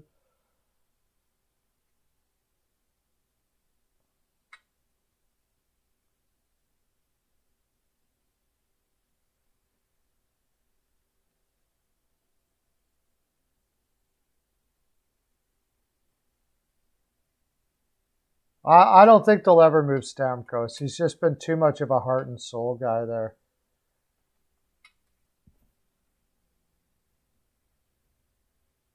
Josh Archibald, the reason why he's not getting vaccinated is a medical issue. I don't think they can move Stamkos. For fan base reasons, for the energy of the team reasons, like, it would be devastating to that room if they traded Stamkos. And not to mention for the future of contracts and all that. How you treat guys like Stamkos affects who you can bring as a free agent. If you can get if you're a young player and you see a team treat Stamkos with respect like that and hold on to him, you're more likely to take a salary pay cut. Like, you're more likely to take a discount because you know that organization is going to take care of you later. That's the hard thing to balance when you're thinking of like getting assets for players over letting them stay, even maybe when you could get it's a tough balance. You got to really watch how you do trade a guy like Stamkos. You kind of got to make it Stamkos's decision to do that.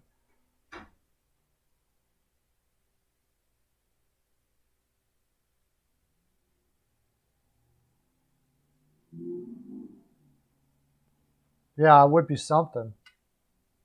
If Tampa were to win 5 straight, they would go down as I would have to say that's the greatest dynasty ever. If they win 5 straight, because they did it in an era where it's just absolutely unheard of that could be possible. So.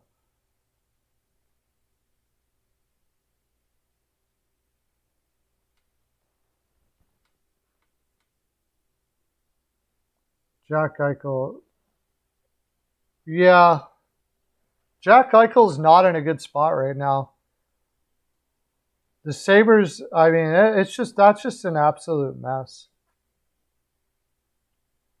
I like and I think the league should step in here now. This is now taking it to a point where a young man's career is getting thrown to the garbage because of a difference in opinion about a surgery. I think the league should step in and get it taken care of now. I really do.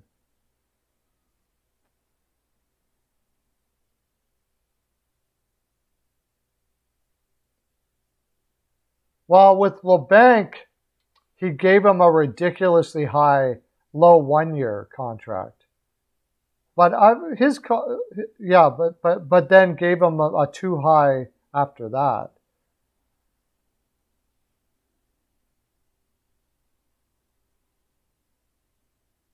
Oh, Simmons or whatever. Worst GM ever for the Sabres. That was ridiculous. When they drafted him, he looked like it was the end of the world because he didn't get McDavid. When they did the lottery thing, not when they drafted him, but when they did the lottery, I was watching it going, are you kidding me? Like, don't you realize the guy you're drafting is watching this? And now you're like acting like a spoiled kid because you didn't win the lottery?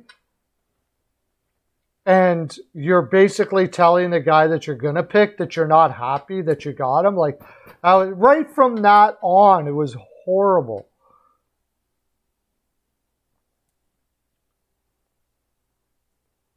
Yeah, I think the league needs to step in. I don't see anything else here on. Did you hear that Bergevin was offered a contract and he hasn't accepted it yet?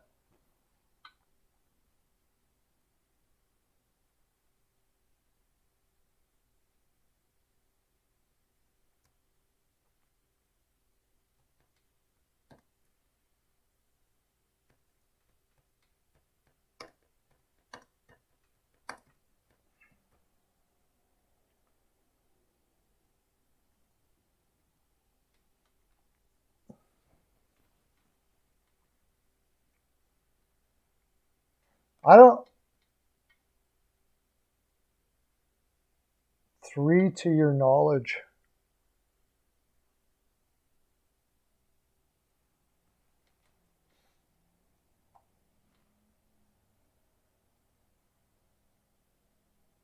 Yeah, I know, but still, you just don't act like that, man. Like, you're getting a great player in Eichel. It's not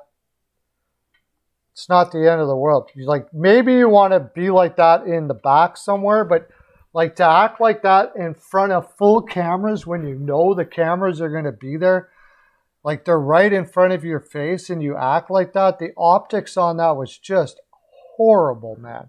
And Jack Eichel's a proud dude. Like, he thinks he's better than McDavid coming up. Like, I remember, like, he was a very confident young man.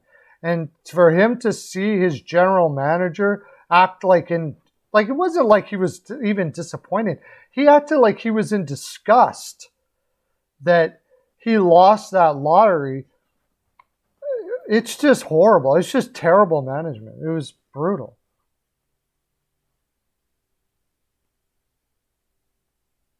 LeBanc, you wouldn't get much for LeBanc with his contract right now. Tim Murray, that's what it is. I always forget his name. Tim Murray. Absolutely terrible.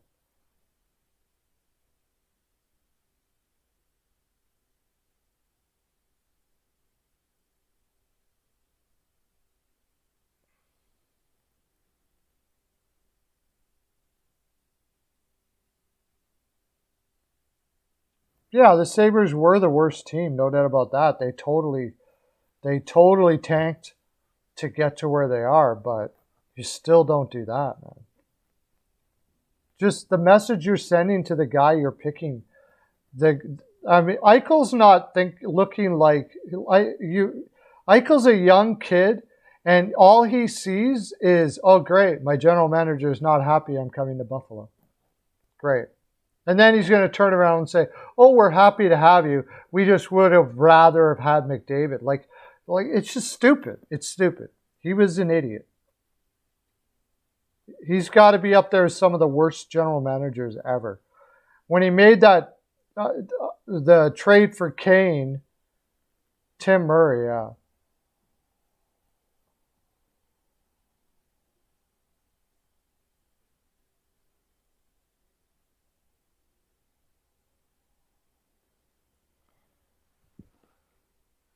Well, it would be good. It would be great for the Sabres to pick up right now. To tell you the honest truth, I think if I had to, if I was right, I would be kind of hoping, I'd rather go to the Sabres than San Jose or Arizona.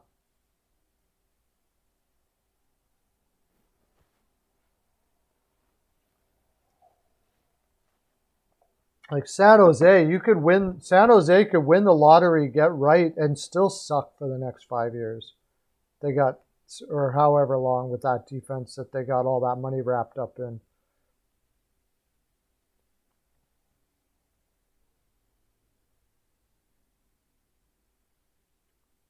Yeah, they had Eichel and O'Reilly as a 1-2.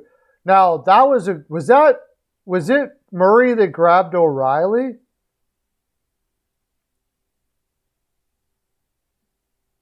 Because that was a good move.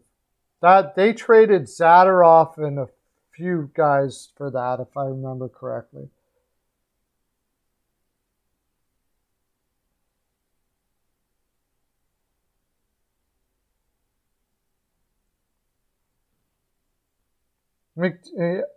Sadly, McDavid might even been in a worse position in Buffalo.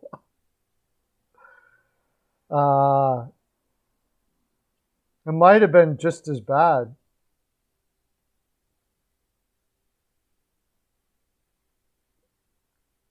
Buffalo probably would have been a better team with McDavid. I mean,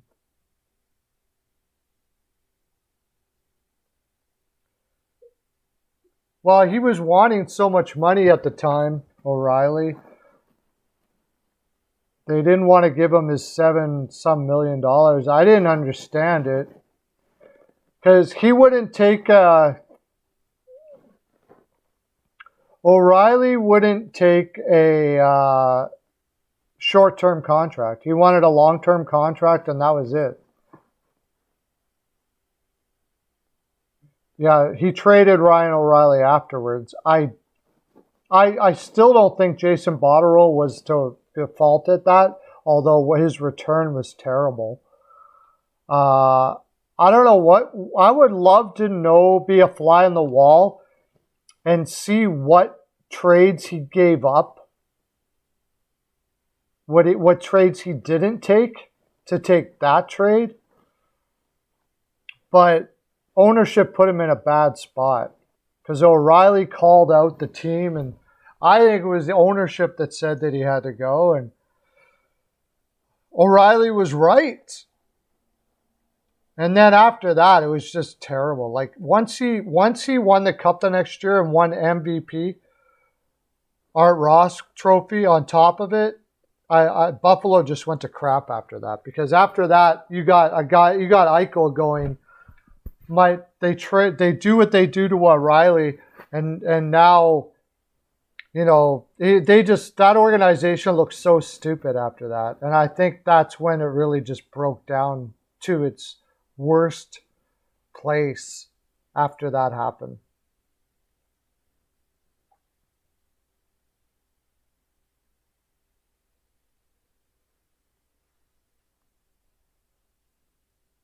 Yeah, they didn't have much else either.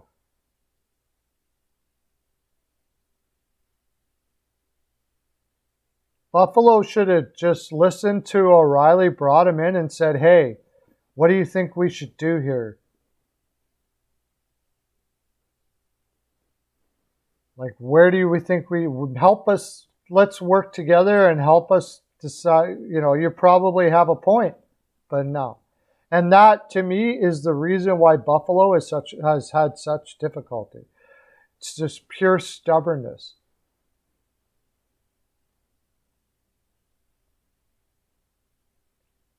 Botterill signed Kyle Okposo. Yeah, that was bad. That was bad.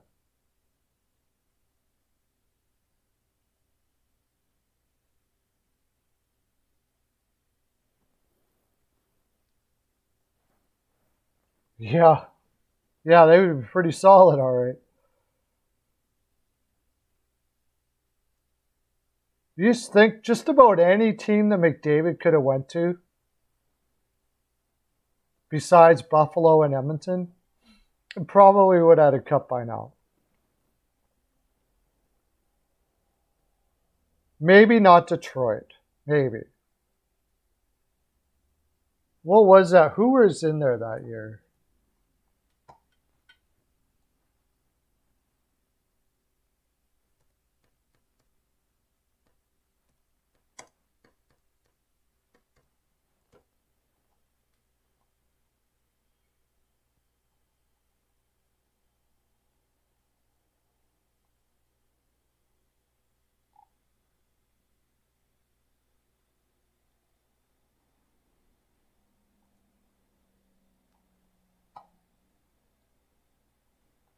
What was that draft? 2000.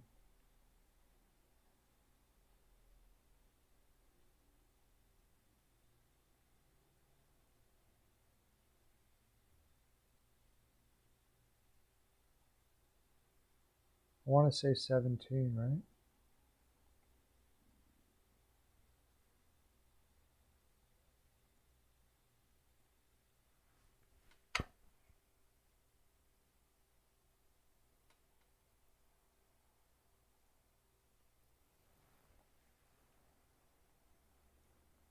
No, it's 2015, wasn't it? Yeah.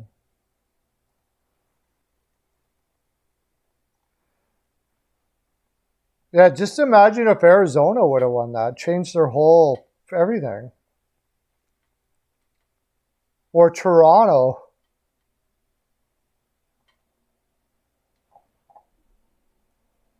Imagine if the Leafs won that.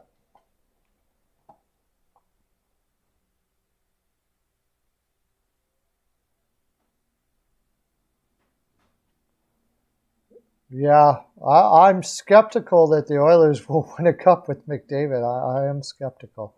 With the way they've managed that team, I am skeptical. It would be just a disaster if McDavid doesn't win a cup. It would,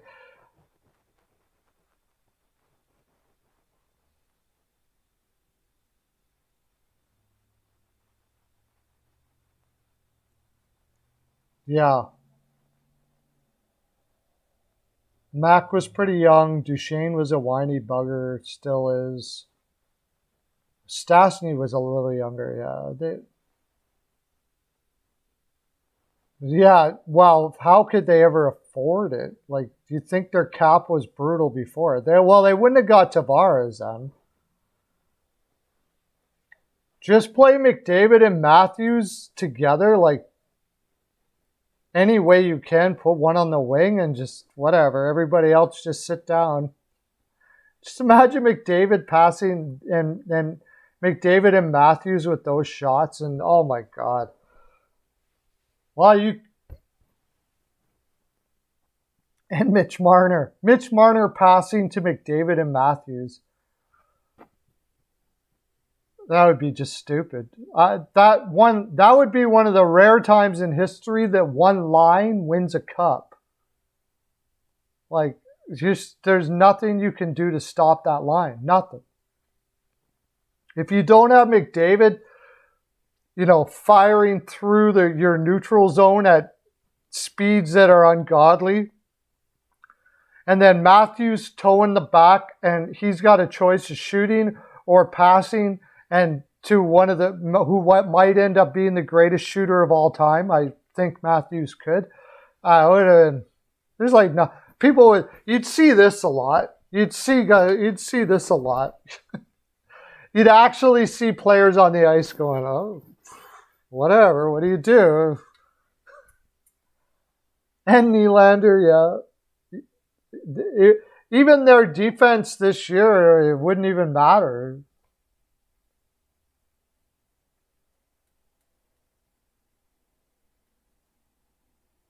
Yeah, it's the thing is McDavid could almost win a cup by himself.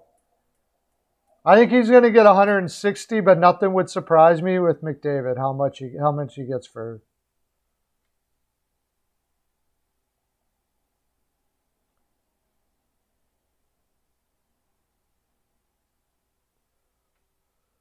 If Puljujärvi and Hyman, if that line clicks,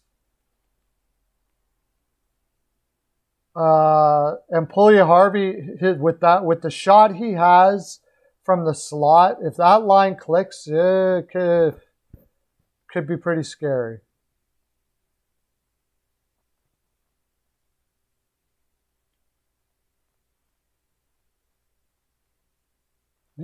If you had McDavid, Matthews, and Marner together, you could just have 3 third lines after that.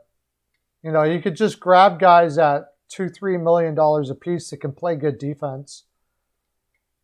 Pretty much, I think you could. The power play would be just stupid. 40% power play. Just get a whole bunch of guys that can draw people into penalties. Like, get a whole bunch of annoying players to play against that can draw people into getting penalties and like draw penalties, and just try to stay on the power play constantly. Yeah.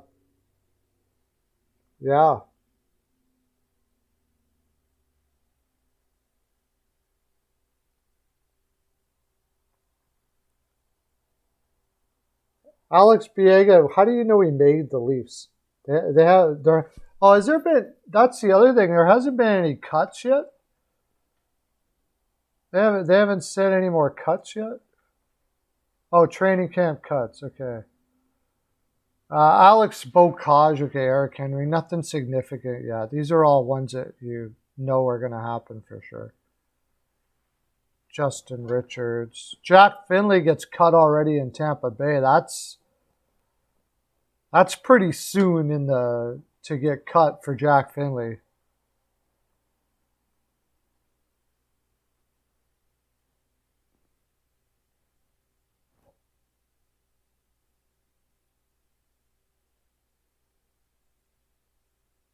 Yeah, exactly. Yeah, we really did get it. Yeah, I know. You go 3 for 4 and you feel on the penalty kill.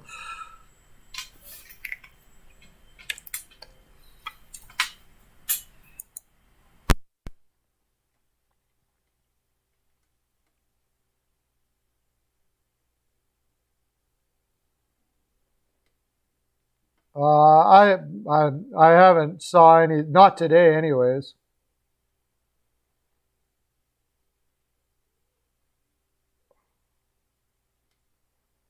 But no real major news yet.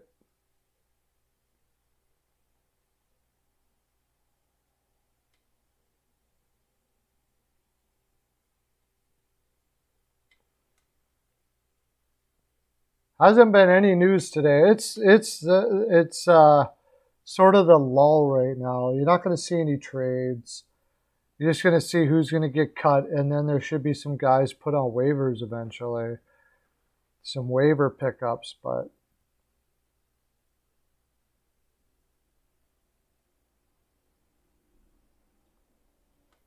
I don't know that American team is. I think that American team looks pretty strong, but I think goaltending is going to be probably for Canada, I would say. Pretty strong team. Both should have pretty strong team though.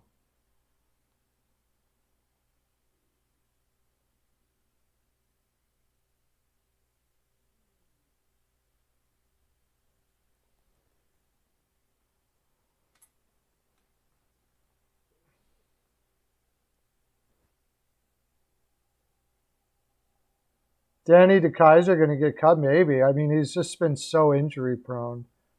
They'll probably put him on waivers and hope somebody takes him.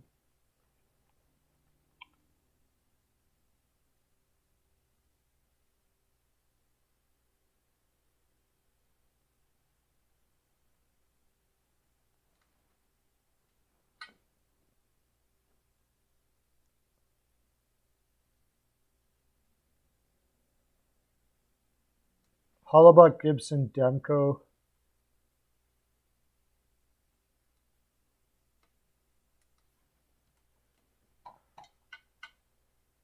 I wonder if, well, Fleury.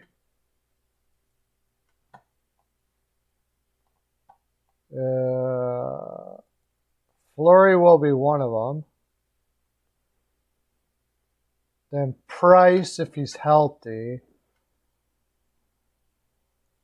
That's the thing is it's with the Canadian goaltenders, it's the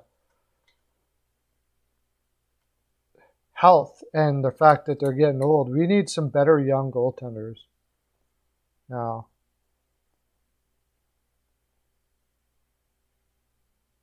Carter Hart, probably not, unless he absolutely crushes it early, but not likely.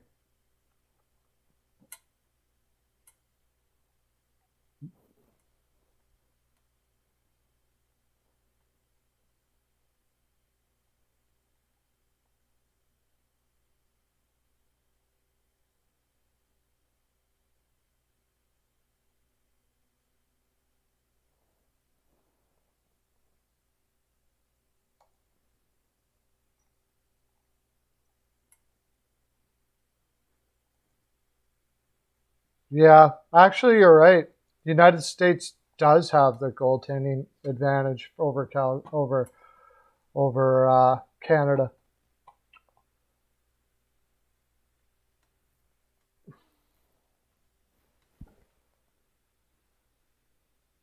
Kemper, we'll see how Price is, and then Fleury.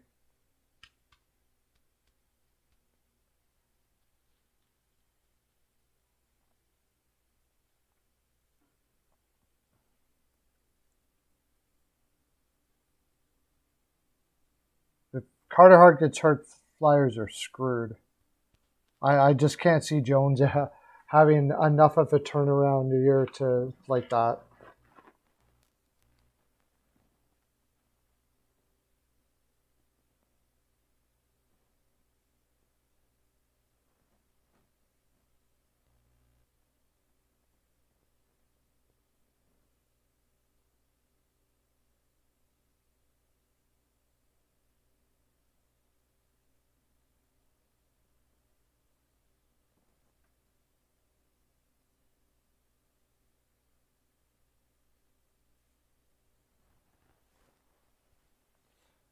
The Russian defense is, yeah.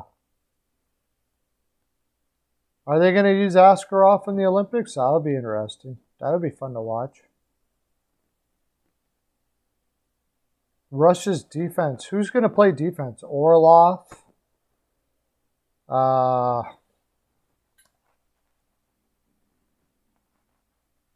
that's a very good point.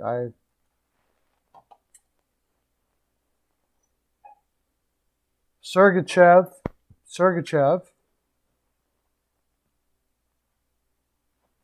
Zadorov.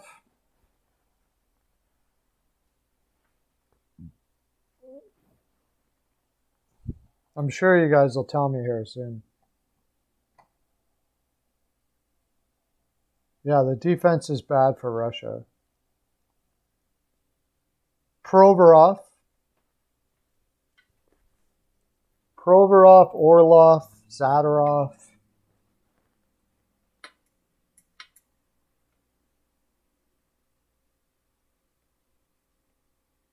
Yeah, not too solid, that's for sure.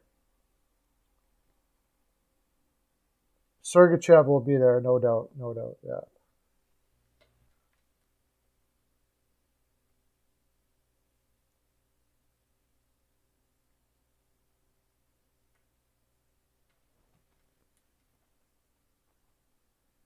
Orlov has really slipped the last 2 years.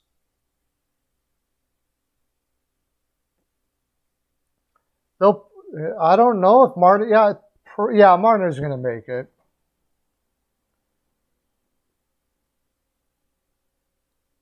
Marner's going to make it.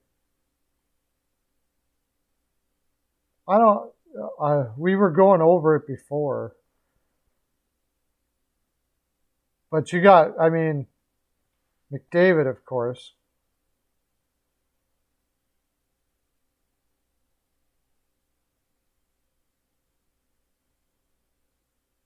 Malkin, if he's okay.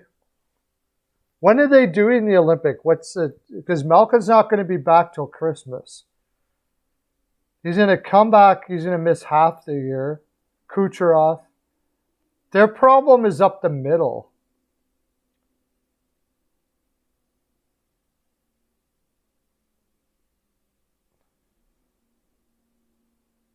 They're going to have to use guys that don't normally play up the middle.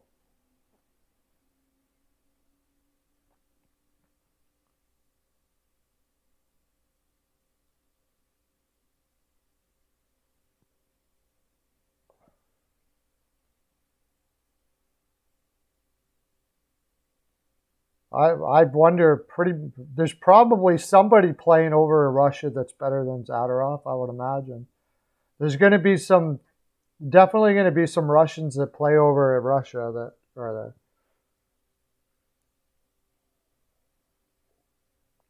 It's in February. So he's supposed to come back by Christmas. He's going to miss half the season for Pittsburgh. He's going to miss half the season for Pittsburgh, and then he's going to go play in the Olympics?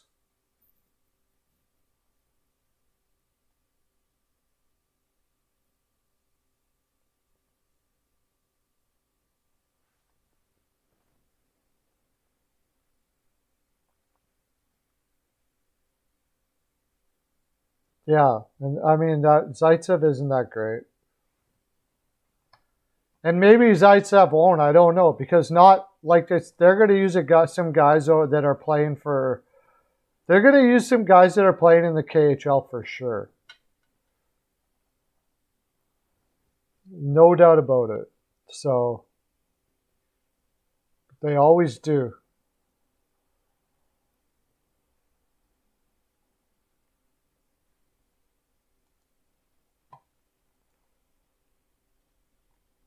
It'll be interesting to see what the Canadian teams and stuff are going to be.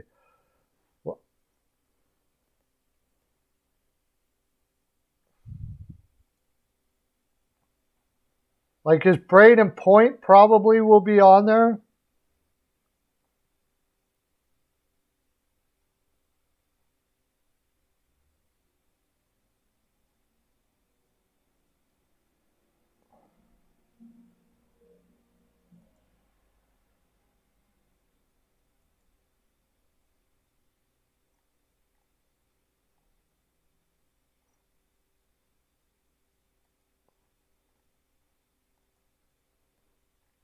Fox will probably be on for the Americans, I would imagine.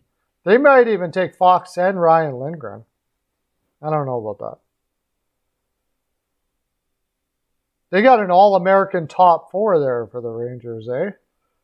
Lindgren, Fox, Miller, and Trouba, All-American with 2 Swedes.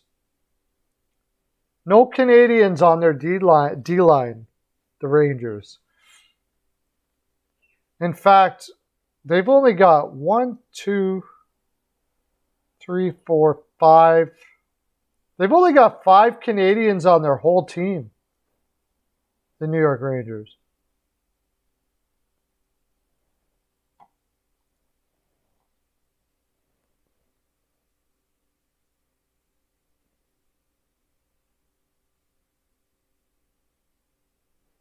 He probably will just because of his name, but I don't know. He's got to have a really good year. He's got to have a really good year, period. But even if he doesn't, he probably still makes it.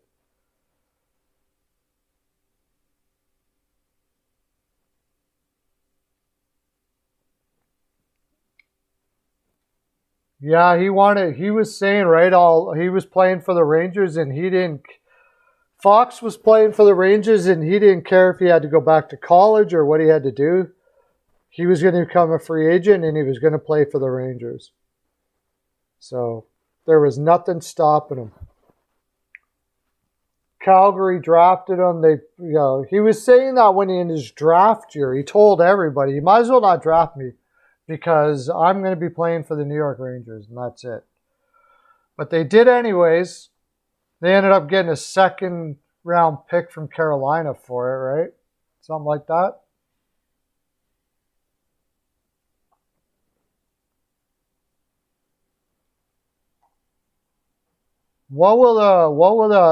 I think that's one place Canada will definitely win on defense and probably forward as well.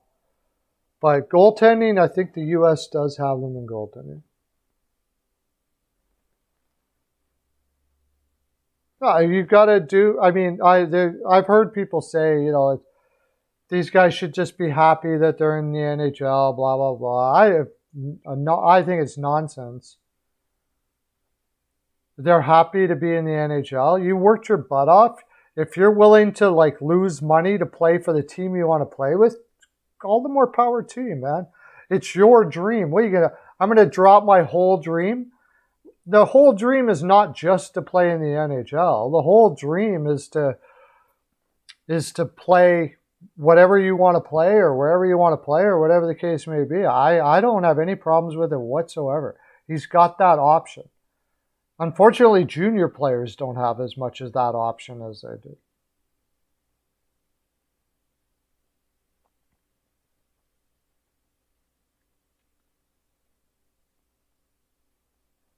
Yeah, they did give him something back.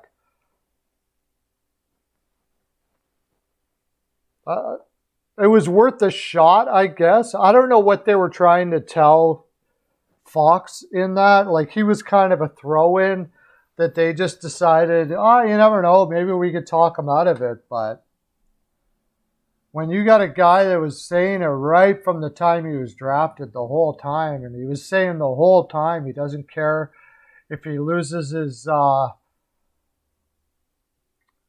if he starts later in the NHL and loses money, he didn't care. He didn't care. He was all over playing for the Rangers, and that was it. Probably end up being a captain down the road, maybe, if it's not Laffy. Diehard Ranger.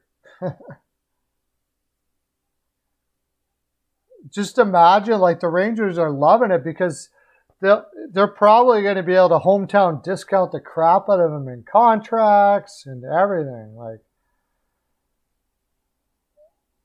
they're probably going to be able to hometown discount them in contracts. So figure it out. Have you guys figured out who's going to be the U.S. defense?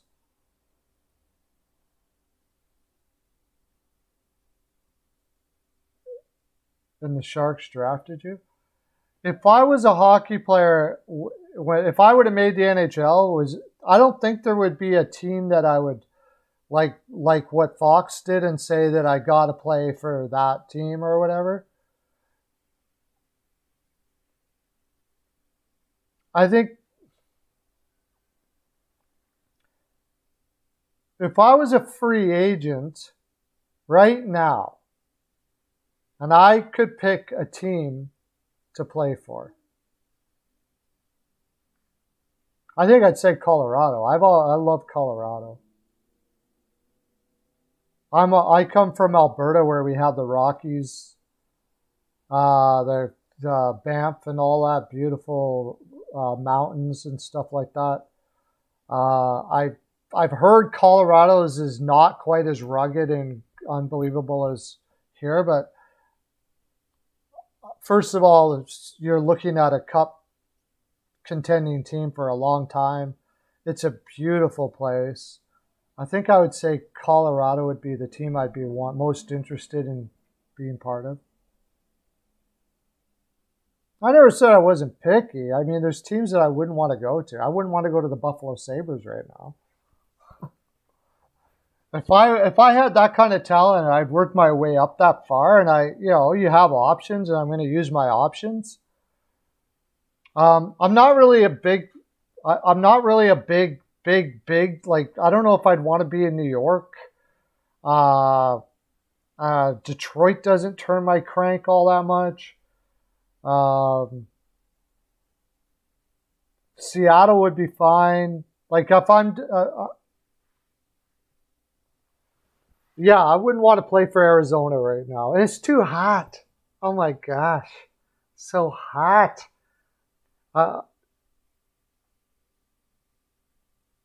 Florida is very, very hot too, but that would be,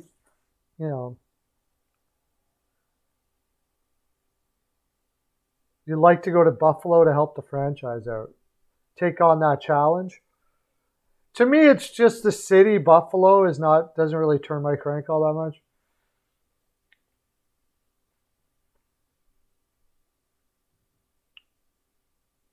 Like, you're splitting hairs here. Ultimately, I probably wouldn't complain if I went anywhere, obviously, right? But if you had a choice, if you were a free agent and you had money coming to you, everything being equal,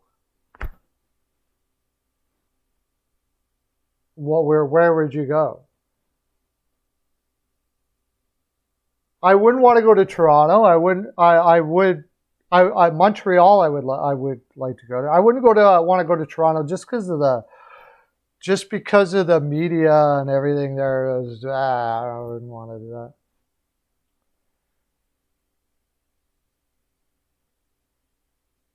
To tell you the honest truth, I'm living in Edmonton. I really wouldn't want to go to Edmonton. Vancouver would be okay. Winnipeg, no. Would not want to go to Winnipeg. wouldn't really want to go to LA. So I guess I am kind of picky. But, you know, you would go and check out everywhere. I'm more of a like middle size place, like St. Louis. I would love to go to St. Louis. Nashville would be all right.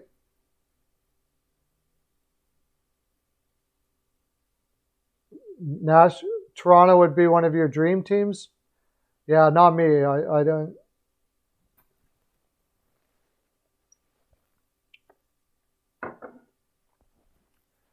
Minnesota. It's winter. I like temperate places where it's not too cold in the winter and not too warm in the summer. Carolina would be okay just because of ownership. I love his philosophy. I think I could handle the heat there with that philosophy of ownership. Yeah, the games are starting soon. I better get going here, actually. Yeah.